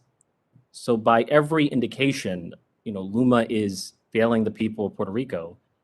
And my first question is directed to PREPA. If LUMA continues to underperform, does the operation and maintenance agreement allow the government of Puerto Rico to reverse the privatization of the electric grid? Congressman Torres, we would like to, the expertise on that and the monitor of that contract is the P3 authority. So that question should be addressed to the P3 authority. Are you a party to the agreement? We are a party of the agreement So but as a party to the agreement, you should know whether if the new operator underperforms, whether you have the right to retrieve control of the electric grid. As a party to the agreement, that's a relevant fact to know. Well, obviously, if he's declaring default by any chance, but then we'll have to take care of it. Are you suggesting to me that the people of Puerto Rico are stuck with LUMA regardless of performance for the next 15 years? I'm sorry, I'm saying obviously we have to respect contracts. If we don't do that, there's a constitutional impairment and impairment to the contracts. I'm asking, are there performance standards built into the contracts? The performance standards built into the contract are evaluated. If they're not performing that well, they don't receive the payment that they should receive for it in that sense. If we stuck to it, It's a matter of, we have the force here also, but in the meantime, we have to respect the contracts, and that's our position in that sense. Transitioning one day to another is almost impossible. We took a year with LUMA actually on a front end transition, Let and me then let me afterwards let we me move started on. going like into the. Let me move on. I just want to reclaim my time. As everyone knows, Puerto Rico is fundamentally dependent on imported fossil fuels. In order to facilitate the transition to clean energy, Puerto Rico passed a law, the Puerto Rico Energy Policy Act, which requires 40% clean energy by 2025, 60 by 40, 100 by 50. Several obstacles, however, have emerged on Puerto Rico's path to clean energy, and the greatest among those obstacles is the Financial Management and Oversight Board, which rejected 16 solar projects that would have brought renewable energy from 2 to 20% of Puerto Rico's electricity. So I feel like we are reminded once again that the United States is colonizing Puerto Rico in more ways than one. Not only is the United States subjecting Puerto Rico to higher fossil fuel costs via the Jones Act, but the United States, through the Financial Management and Oversight Board, is also actively preventing Puerto Rico from escaping those higher costs and transitioning to clean energy. Climate change is a financial risk, and by sabotaging the transition to clean energy, the Financial Control Board is planting the seeds of financial instability on the island. Now, I have a question for PREPA. According to the COO of Applied Energy Services, he said the following, quote, "We have the intention of transforming our energy production from coal to renewables before the 2027 deadline. If we reach an agreement today, we could do it in 2 years." So my question for PREPA, when are you going to reach an agreement with AES? Can you get an agreement done immediately so that the coal power plant can be closed within the next 2 years? Congressman Torres, I'll take that question. And obviously, right now, we're running RFP processes as requested by the FOMB. Later on, the FOMB changed the story and says that we don't have to run the FOMB, like the procurement process. Yes, I'm with you on that piece, but if can you reach an agreement with AES today that could, or in the near future, it will that be could lead to totally closing it will power be plant? totally responsible on my behalf to take that position actually right now without the consent of the whole board and everything, and Before it will be lying to it.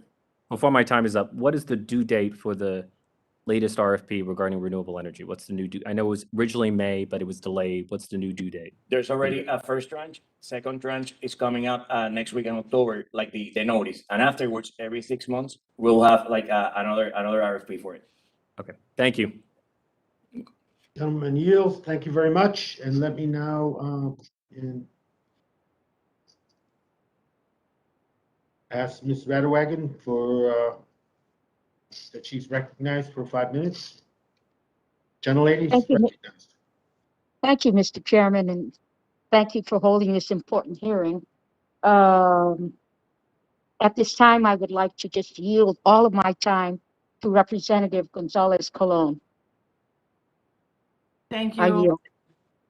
Thank you, Mara, and thank you, Chairman. And coming from an island, I know she understands how difficult it is for islanders like us in Puerto Rico, just to rely on the generation of electricity, not knowing if we're going to have power tomorrow or not. So the next question will be for me in terms of PREPA and LUMA both. Is our system near to a complete collapse near soon? I mean, not just in terms of generation, but in transmission. I just need a yes or no answer. Engineer Colon. Thank you for the question, Madam Congresswoman. The answer is no, but I want to expand my answer. Our system is a critical condition right now in the generation side. As you know, we have many of our generating units not available because of lack of maintenance, and we are in an effort to bringing them back. And in the transmission system, also, as you may know, and the other congressmen, the system was repaired after the hurricane, but not restored. So, for answer properly, your question is that both sides of the equation are under critical condition, but not to collapse at this point. Is the transmission distribution system near to a collapse?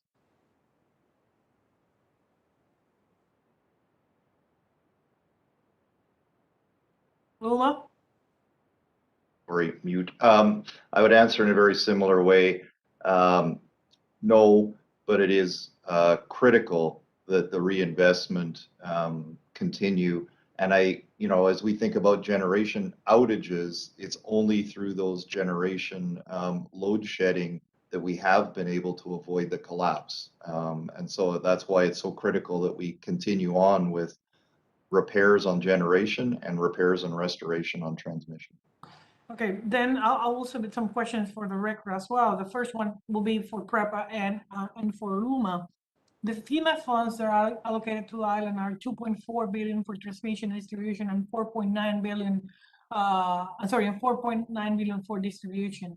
I would like to know, how is the process expected to be managed? What's the timeline for PREPA and to LUMA to submit for FEMA for those scope of work, and for 3, the status of all of it? Who's going to be answering for maximizing the use of those funds to build a system that people can trust? I know that there's a lot of comments about the works in the shovel-ready projects that were requested for renewables in PREPA that were not approved by the board.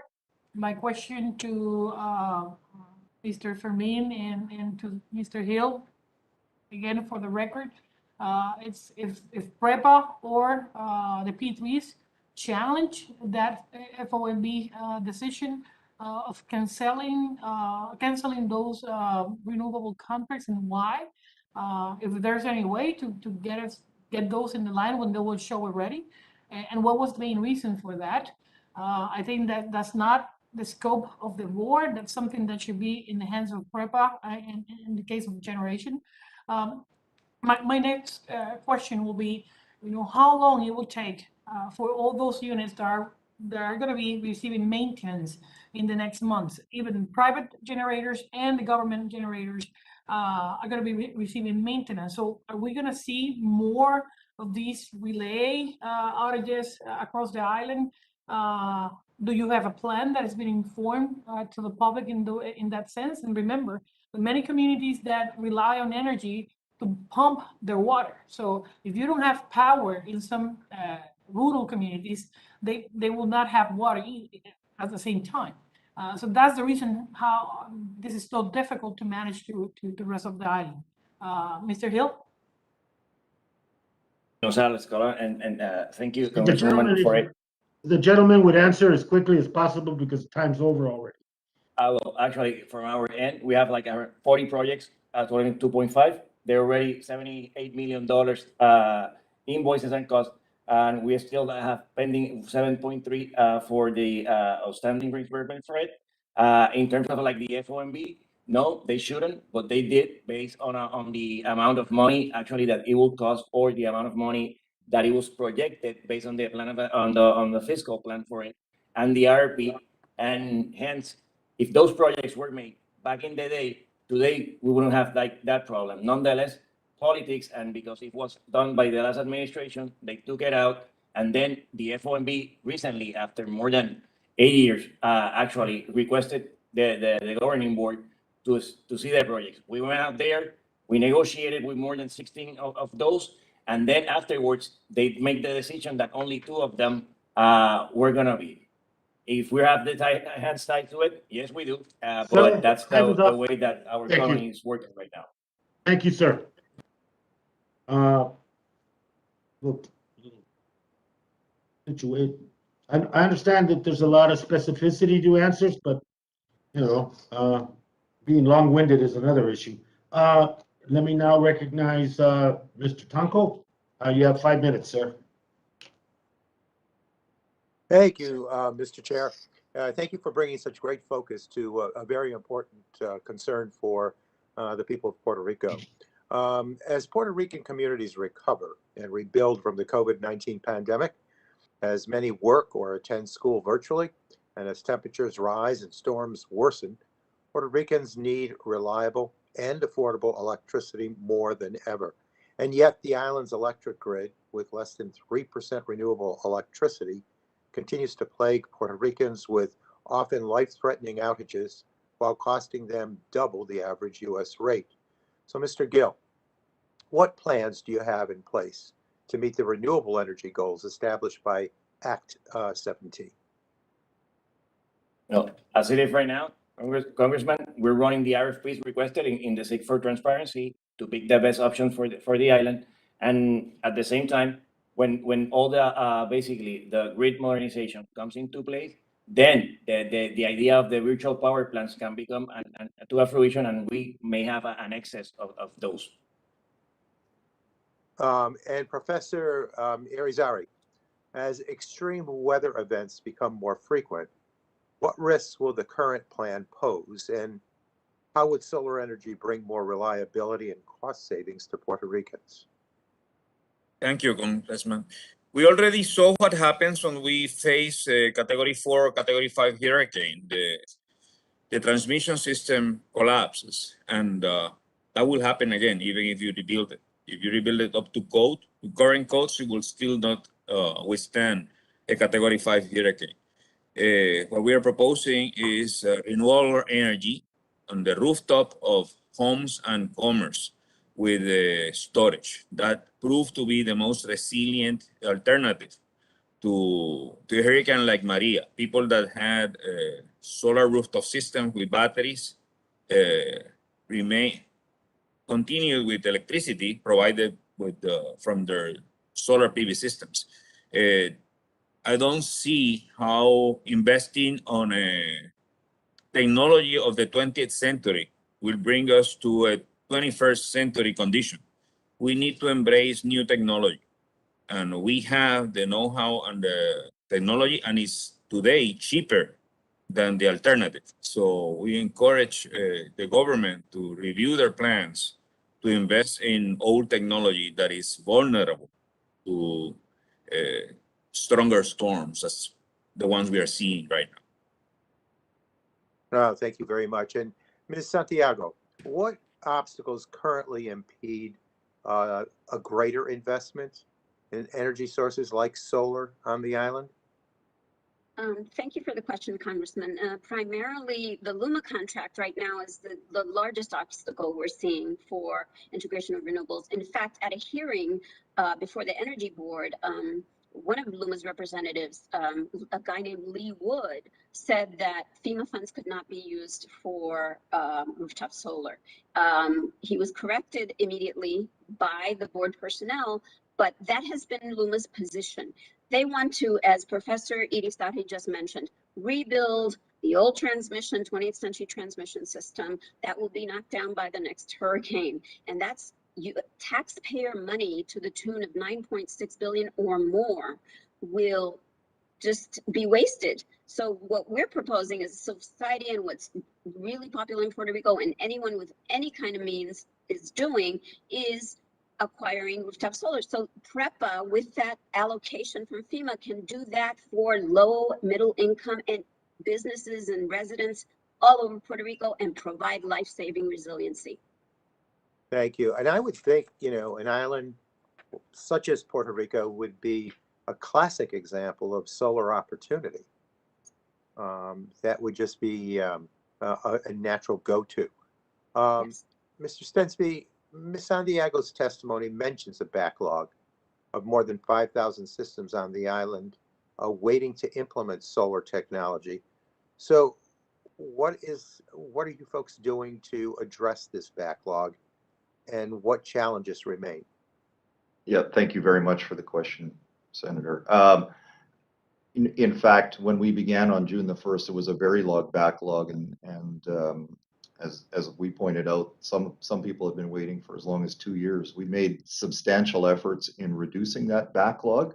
We're processing new solar connections more than 7 times what PREPA had been able to do prior to that, and we believe by the end of this year we'll have completely eliminated the backlog.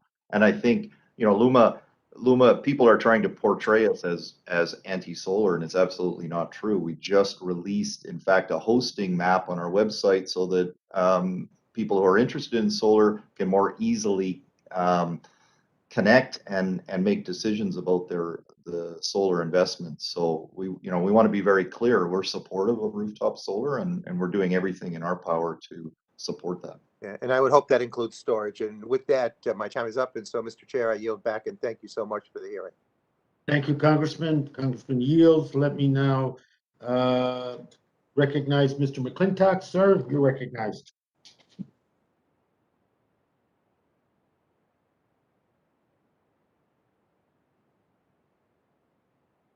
Mr. McClintock, sir, you're recognized.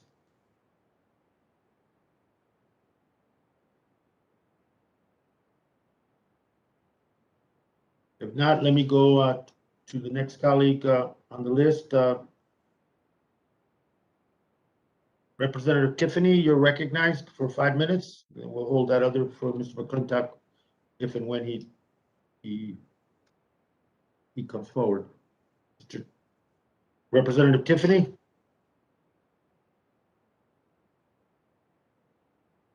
Okay, let me now recognize Congressman Garcia. Sir, you're recognized for 5 minutes. Thank you, Mr. Chairman. Electricity, of course, is something that many of us take for granted, but for people in Puerto Rico, it's a matter of life and death. Hundreds of thousands on the island are currently experiencing outages lasting several days, all while already paying twice as much for electricity than what most of us in the States pay. We're seeing classes suspended, people being forced to throw out food, disruptions in medical services, and a family in Aguadilla losing everything after a power surge burned their house. This would not be acceptable anywhere else, so why do we allow it to happen in Puerto Rico? Last year, this committee held a hearing to preemptively address concerns around the privatization of Puerto Rico's power grid, and yet a year later, with Puerto Rico on the brink of power supply crisis, we have this situation. A question for Mr. Fontanez. We heard earlier that as of June 1st, more than 3,000 ex-PREPA employees transferred to other government agencies. Why did P3 allow for thousands of PREPA employees to be transferred rather than to work for LUMA? Thank you, Congressman, for the question and for the opportunity to address this topic. The way Act 120 is established, what the law required was that we allow the PREPA employees the opportunity to make the decision that they would like to make in terms of whether they wanted to join a private entity or they wanted to remain within the government of Puerto Rico. During the transition period, we did everything within our power to try to provide information to the employees at PREPA so that they could weigh in on what was better for them in particular, and they could make the decision they would like to make. So at the end of the day, most of those employees decided to stay with the government than to join PREPA. I would have to say that, than to join LUMA, I'm sorry. I would have to say that, in my opinion, that it is a shame. LUMA provided better salaries, the same or better benefits than most of these employees. Thank you for your answer. I just, it feels like it's really wasteful to let skilled electrical workers serve as drivers or security workers, especially at this time of Puerto Rico's energy crisis. Question for Mr. Stensby. Consumers have reported difficulties with accessing LUMA's customer service, especially when widespread outages occur. How have employees at call centers been trained and resourced to respond to these events? And do you feel that LUMA's customer service operation is currently meeting the demand for consumers? Thank you very much for the question, Mr. Congressman. What I can tell you is that we trained ahead of service commencement a very large number of call center agents. We now have 4 call centers around Puerto Rico. It was important to us that they were in Puerto Rico. We have almost 10 times as many agents as PREPA had as we moved into the transition. What we are seeing is a very large volume of calls. We've rolled out a number of digital channels for people, but we are seeing large numbers of calls. And frankly, we attribute that to the fact that we are answering the phone. Our average answer time is in approximately the 10-minute mark. And we're beginning to fix the system. Forgive me for reclaiming my time. Is it adequate, sir? Yes or no? Yes, for today it is, sir. Yes. Thank you. Ms. Santiago, I want to make sure you get a word in. How has LUMA engaged with community stakeholders prior to and following its acquisition of the T&D system? Do you feel that LUMA has sufficiently responded to the questions and concerns of community members? And you have about 35 seconds. Okay. No, not at all. Not before, not during, not now has LUMA communicated with communities. In fact, we're working with a group of 10 community organizations in the LUMA performance metrics case. And LUMA this week said that they did not have to answer questions about the emergency response plan. Now, we have plants here in Salinas, Puerto Rico, that, for example, the Aguirre Power Complex is the largest electrical complex in Puerto Rico, that surrounding communities need to know what the emergency response plan is for that that infrastructure and the transmission system that comes out of that infrastructure. So LUMA is not responding at all to community requests for information. Thank you, Ms. Santiago. Mr. Chairman, I yield back. Thank you, Mr. Garcia. Let me ask the ranking member, Ms. Gonzalez Colon, is there any members on your side? Yes, Mr. Chairman, I can see Mr. Overnolte that is connected as well as Mr. Does he Moore. seek to be recognized on that? Yes. Mr. Overnolte, you're recognized for 5 minutes, sir. Thank you very much, Mr. Chairman, and thank you to our witnesses on this really critical topic for the people of Puerto Rico. I had a question for Mr. Gill. I'd like to follow up on the line of inquiry that Congresswoman Velasquez was pursuing earlier. Recently, there was an outage on the island of Puerto Rico that was tied to several of the power plants going down because of cloggage of intakes for the generators with brown seaweed. And on Friday afternoon, there was a protest by hundreds of Puerto Ricans in front of the governor's mansion against these outages. And many of those protesters were angry with LUMA. But my question to you is, should they be angry with LUMA or should they be angry with PREPA, given the fact that that PREPA is responsible for generation and LUMA is just responsible for distribution? Congressman, actually, at that time, they could be met with both. It was a matter of generation with as you got it, the sarcasm or the seaweed in that sense. Those filters already being procured in that scenario, they're extremely expensive.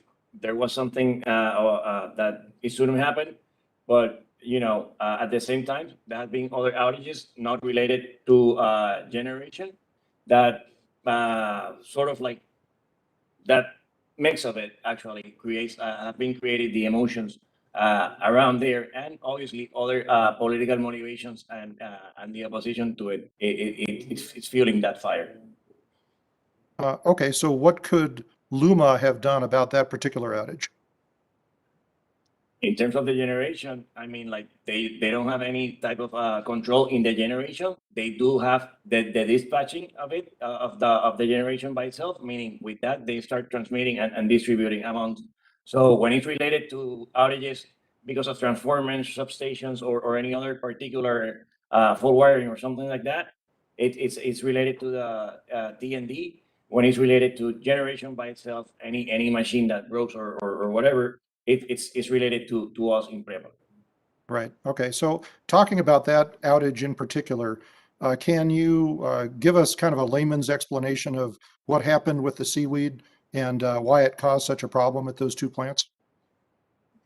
Well, basically, let me transfer and to give you the proper answer and the correct answer. Mr. Colon is the expert in generation, so he will take that question. Thank you for the question, Mr. Congressman.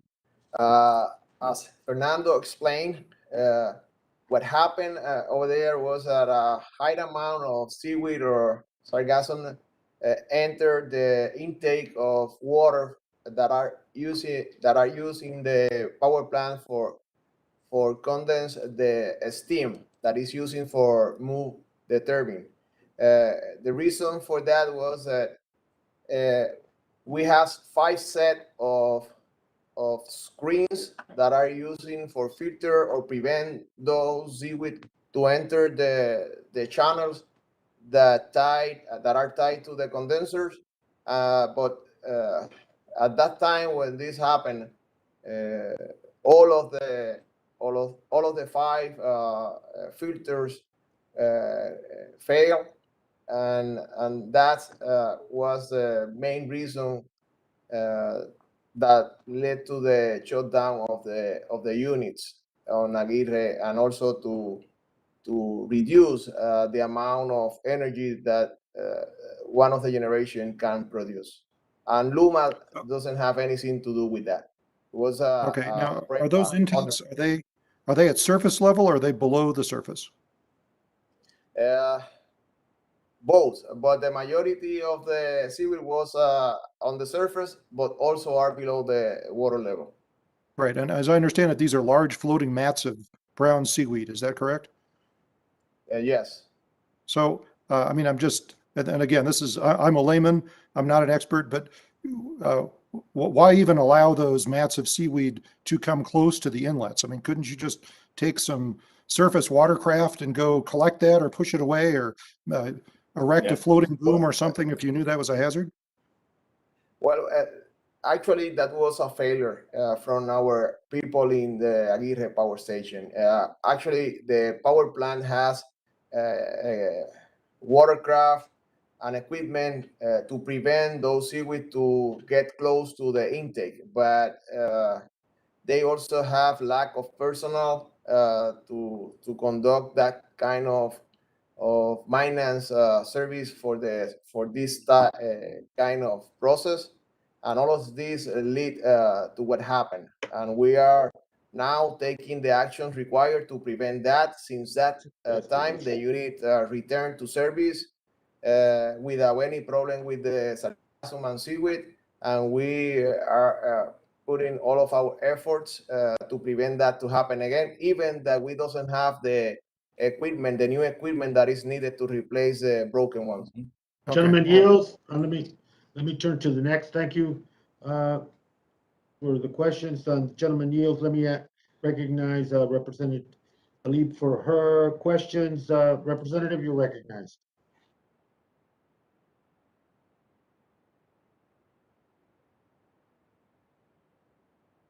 Thank you, Chairman. I'm so sorry. I've been having technical difficulty today on my laptop, so please bear with me. Thank you so much for holding this important hearing. While Puerto Rico may be very far from my district, the problems we're talking about seem so familiar. I mean, this summer, hundreds of thousands of people in Metro Detroit area in my community lost power, some for as many as 6 to 7 days, Chairman. Our investor-owned, shareholder-centered electrical utility company called DTE has raised rates by nearly $1 billion in the last decade, while having some of the worst reliability and performance in the whole nation. So incredibly important for us to understand the connection between many of our districts and what is happening to the Puerto Rican people. In the last several weeks, numerous press accounts have emerged about the impact, as you all know, of the ongoing unreliable and substandard electrical service for Puerto Rican residents. These include reports of constant and extended outages that we've been talking about, lasting more than 24 to 48 hours in communities with many elderly residents and residents with chronic illnesses. And we all, as members of Congress, have experienced and heard from our residents about how their health and everything is connected to the access to the electricity. I know the mayor of San Juan is spending nearly $1 million to buy generators for water pumps so that power outages do not continue to result in water outages. And the Secretary of Commerce and Economic Development has denounced the impact of poor service on economic development and so forth. We heard reports of power surges regularly destroying people's appliances. You all know that, even causing house fires, like an incident of a family that lost everything. And Aguadilla, after power surge, burned their house down. So, Mr. Chairman, we know that this terrible level of service isn't acceptable for the Puerto Rican people. It isn't acceptable in Michigan either, and it shouldn't be acceptable anywhere in our country or in our world. Privatizing electrical service is a disaster for the Puerto Rican people because private utilities serve investors, not the public. I'm going to say that again. Private utilities serve their investors, not the public. Reliability has worsened when it became private. And so we need to basically make sure that we're speaking that truth as we talk about these issues. So Mr. Stensby, as of June 1st, more than 3,000 PREPA employees transferred to other government agencies rather than work for LUMA. How many workers and crews does LUMA have assigned to the municipalities of Aguadilla and is it Ponce?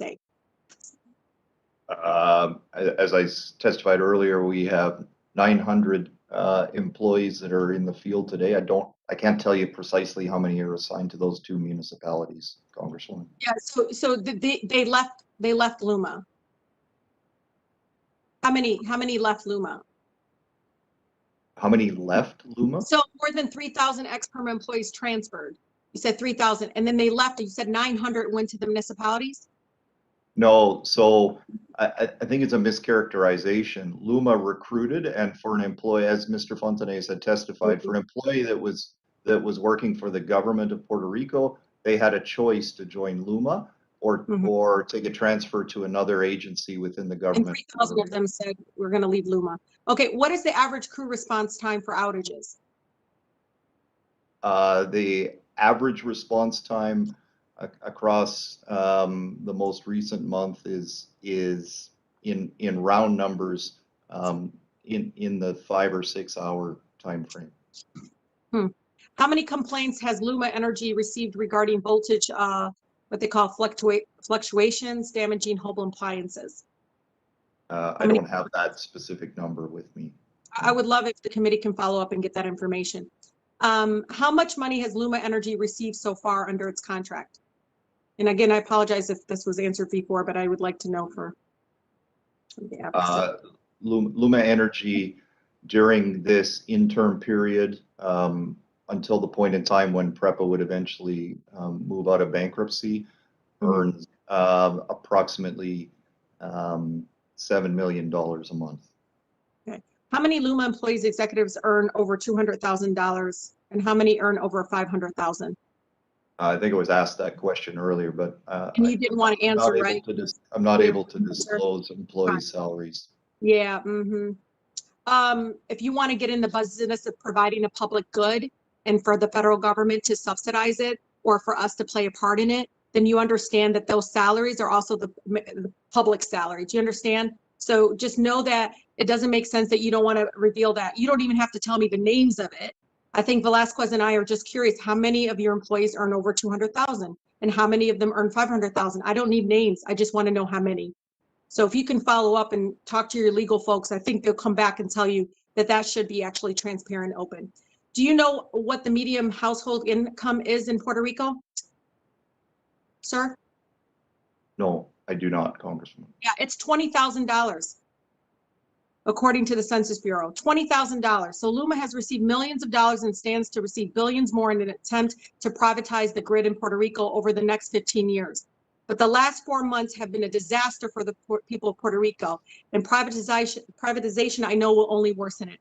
So I just want your sir to understand that if you're going to serve the people, you should know what the median income is. You should know what the impact is. And the fact of the matter is you failed them just alone in the last 4 months. So please understand that my frustration with all of this is because they deserve to make sure that they have access to something that is very much a lifeline to medical issues they're struggling with, being able to provide for their families, of course, food, all those things, appliances, everything is so connected to that. So with that, Chairman, I yield. Thank you very much. Thank you, Lady yields. Let me call again on my colleague's Representative McClintock, if he is available now. If not, Representative Tiffany, if he is available. They're recognized, either or. If not, let me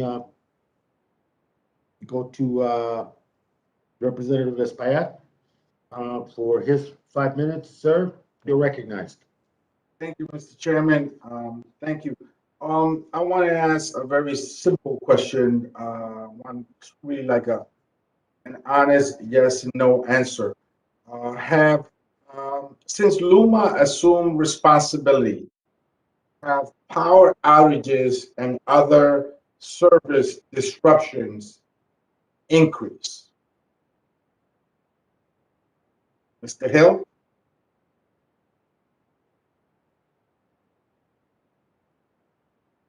Sorry we don't have the actual data for that. It's something that is related to LUMA, and LUMA should answer like the amount that they have before and the amount that the outages that they have since June 1st. Mr. Standby for LUMA, since you took control and responsibility, have outages and service disruption increased? The frequency of outages has gone down, sir, and in some months, the duration of outages has gone up. Have service complaints increased from customers, from your customers?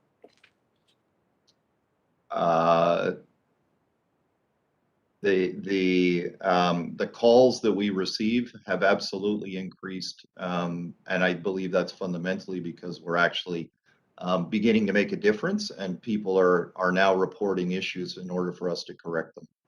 So you're saying that outages have decreased while service complaints have increased? Usually it's the other way around. Usually service complaints increase when you have problems, when you have outages or service disruptions. But what you're saying is that service complaints have decreased while rather that the outages have decreased and service complaints have increased. What I'm saying, Senator, is that you know, with PREPA, I think people had a certain level of expectation, and now that LUMA has arrived, those expectations have risen, and people are indeed engaging with us, and they're beginning to see some action. We're replacing more poles, we're improving services, and that in itself is causing increased calls and interest in it's hopes, or it's helping people understand that we can and we are making a difference. So you're saying that responsiveness to these complaints have declined or have increased? I'm saying the responsiveness has increased. We just completed our most recent JD Power survey, and customer satisfaction is actually slightly up from before June 1st. Mr. Chairman, for the record, I just want to state that our records at our office have received information to show that, in fact, customer services complaints have increased and responsiveness to the complaints have declined. Now, I have another question, which is going to go to regarding the renewable energy transition.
and how are they're handling things.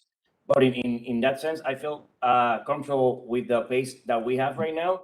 That first RFP already notified or the line of people that can basically get a contract. It might be go to 12, and obviously next week actually we will issue the second one, and so forth. So it's about keeping that rhythm and that into that direction in order for us to be able to produce the public policy goals of that 40% for 2025, 2030.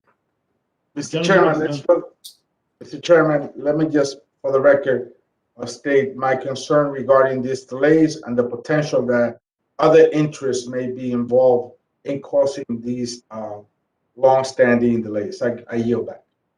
Gentleman yields. Let me now ask once again Representative Tiffany or Representative McClintock, minority side, if they're present, they, either or can be recognized. If not, let me go to the gentleperson from California, chair of this committee's oversight and investigations. Chair Porter, you're recognized. Thank you so much. We're here to talk about a coal ash plant run by LUMA. And I have a picture of it here, and you can see a mountain of coal ash right here. And spoiler alert, it is highly toxic and poisoning residents of the nearby community of Guayama. Mr. Stensby, you're here today, and despite concerns about staffing and competence that my colleagues and I had earlier this summer and still have, LUMA began operating Puerto Rico's electricity system called a grid on June 1. We're glad that you took Congress up on its invitation to appear today and testify this time. I wanted to ask you, how would you characterize LUMA's transition to managing Puerto Rico's electrical grid so far, with 1 being a total disaster and 10 being a remarkable success? I think, as I set out, Congresswoman, it has certainly been a challenging transition. There have been many factors at play, but when I look at it on balance, I would give us, a B. I think we have a lot to do. Okay, so 1 to 10, 1 to 10, you would give yourself like a 6? I'd give myself I'd give us a 7, considering what we've done. 7. Okay. How many blackouts, I know this has been covered, but how many blackouts have been reported since LUMA took over on June 1? The system has a very large number of outages, Congresswoman, both before Can you and even after. count them? Is it so big you can't even keep track of them all? There are outages every single day, Congresswoman. Every single day. So if you're having trouble doing this and there's voltage spikes, destroyed appliances, house fires, complaints about customer service, why should LUMA be allowed to continue to manage the plant if it's not actually delivering electricity? Two things. I want to be very clear. The picture that you showed, LUMA has nothing to do with the AES coal plant. Our job is to operate the electric system. Do you not get energy from this plant that you then move along the grid? Puerto Rico receives energy from that plant, yes. And then you move it along the grid? That energy is flowed through the grid to customers, yes.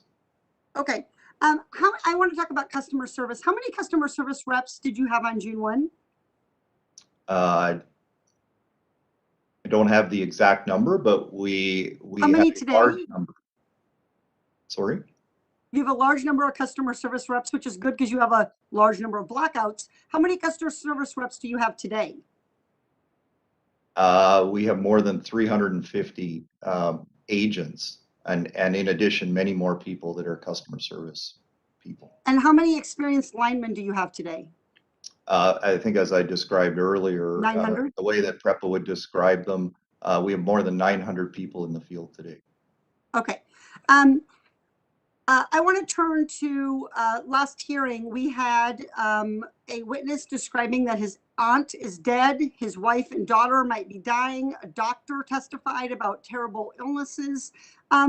Is the AES plant worth running, in your opinion, given the lost lives and serious illnesses? As I say, I think the conversation about AES is not a conversation for LUMA. LUMA's job is to transform the transmission and distribution system, Senator. Are you equally able to transmit energy that comes from renewable sources? Yes, and I think as I testified earlier, Congresswoman, we've been working hard to reduce the weighting and connecting new renewable resources as we speak. And so you commit to doing everything in your power to transition to renewables?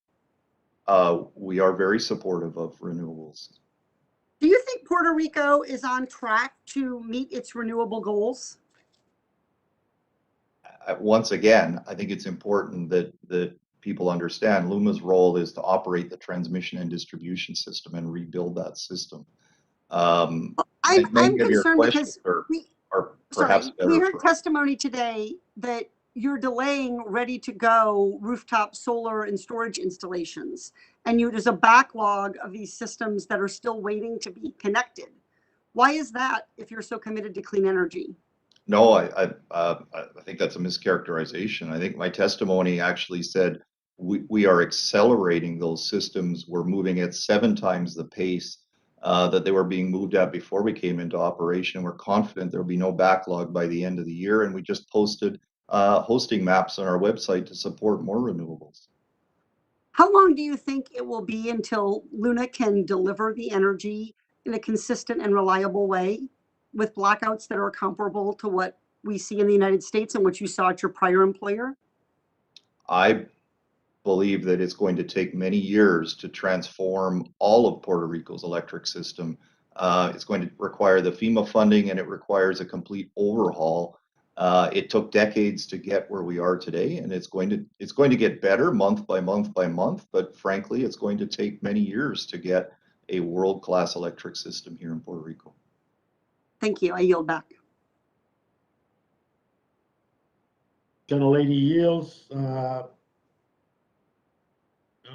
Representative Gonzalez Colon, is there any member on your side of the dais that wishes to be recognized? Not at this time, sir. Thank you. Let me just go over some quick questions and a comment. Mr. Stensby, according to economic analysis and experts at the University of Puerto Rico, the cost of electricity is one of the expenses straining most Puerto Rican citizens and small businesses. When can we expect, and it follows up on a question, that LUMA's control of PREPA's transmission and distribution system is going to lead to a reduced cost, increased reliability for service for the consumers and the people of Puerto Rico? When's the end game on this? Thank you, Mr. Chair. And what I want to say is, we submitted our plans to the PREB, and the PREB has approved those investment plans. I do believe it will get better each and every month. But as I said, it is going to take a number of years for that overall reliability through reinvestment to get the system here in Puerto Rico to what many people in the mainland U.S. would expect from their power system. Thank you. The question is this next question is for Mr. Otanes or Mr. Laboy. Will LUMA be the sole control of the $9.5 billion federal cost share payment that FEMA will provide for rebuilding the grid? That's one question. Also, will LUMA be able, on their own, to select off-island contractors such as their parent company or other affiliates to complete the work to modernize the grid? So, Mr. Chairman, for the first question, it is very important to state that the only administrator and the recipient of the federal funds obligated by FEMA for the permanent work for the electrical grid is the Core 3. We are the responsible entity. It's stated in the FEMA state agreements, according to the Stafford Act, federal regulations, and we are the entity that is responsible to manage. So effectively, LUMA cannot make those kinds of contracting decisions, all that without your concurrence, or if that, right? Every project which needs to be approved by FEMA. No, I'm as saying the- they want to hire a contractor that has to come to you, and it's your approval that drives that or not? That's my question. LUMA and PREPA has to follow the procurement requirements according to federal, local, and state. And when we receive a reimbursement request, we verify and validate that each project has been procured according to federal, state, and local requirements, and we validate 100% according to those FEMA requirements. Yeah, let me just, as we conclude the meeting, thank the witnesses, thank the members for their questions. Many of the questions that I had developed were asked by other members, and so redundancy is not something we want to encourage. But I do want to say a couple of things that were made, and I think and members made the point. I think somebody said that the issue of what happened with the grid and the power loss and blackouts in Texas during the winter was as a result of trying to green the energy grids too soon. Well, other more informed conclusions were that it was a fully privatized energy delivery system, unregulated, and with limited oversight and control on the part of the state government. And I certainly wouldn't want the federal government, with the investment that it's making to the Puerto Rican people, to be in the position as the Texas legislature and their administration are, of not providing oversight and essentially deregulating their energy distribution system, which many, I believe, caused the outages. But anyway, the other point is that was made today is that I think we need some answers on the two questions: the earmark issue for rooftop and storage for individuals and for neighborhoods regarding renewable energy, and the development of those microgrids to deal with that. I think we need to look at that and follow up with FEMA as to the ability to indicate that, and further look at the contract, at the agreement with LUMA and PREPA and all the responsible parties. I think that needs to be looked at much deeper, and some questions came up today. You know, the issue is reliability and dealing with the urgency of having reliable power to the consumers in Puerto Rico, period. Nobody denies that. And there is going to have to be some patches, there has to be some corrections, some improvements, some repairs in order to guarantee that during a transition. But transition is the goal. It's the goal under public law in Puerto Rico, and it's goal under the present administration in the White House. And as such, none of this, I think accountability, transparency with this contract is essential, so that we don't get into foot dragging, we don't get into double dealing, and we don't get into preferences that take away from meeting that transition goal. Because I think you can do both, chew gum and walk, and to constantly use the excuse of a system that is not up to standards, which we all know as the reasons we can't make the transition, I think it's a false choice. So we're going to follow up. Members have indicated some follow-ups around investigative issues and also in terms of FEMA. And the other issue, we will be forwarding to LUMA some specific requests in terms of information. In the past, they have said that that's proprietary and they cannot provide it to Congress. We will issue that. We hope they're responsive. If they're not, then we'll proceed to the next step to compel that information to come forward. With that, let me thank all the witnesses, thank my colleague, the ranking member, Ms. Gonzalez Colon, and the meeting's adjourned. Thank you very much. Thank you. Thank you. Good Thank afternoon. you. Thank you.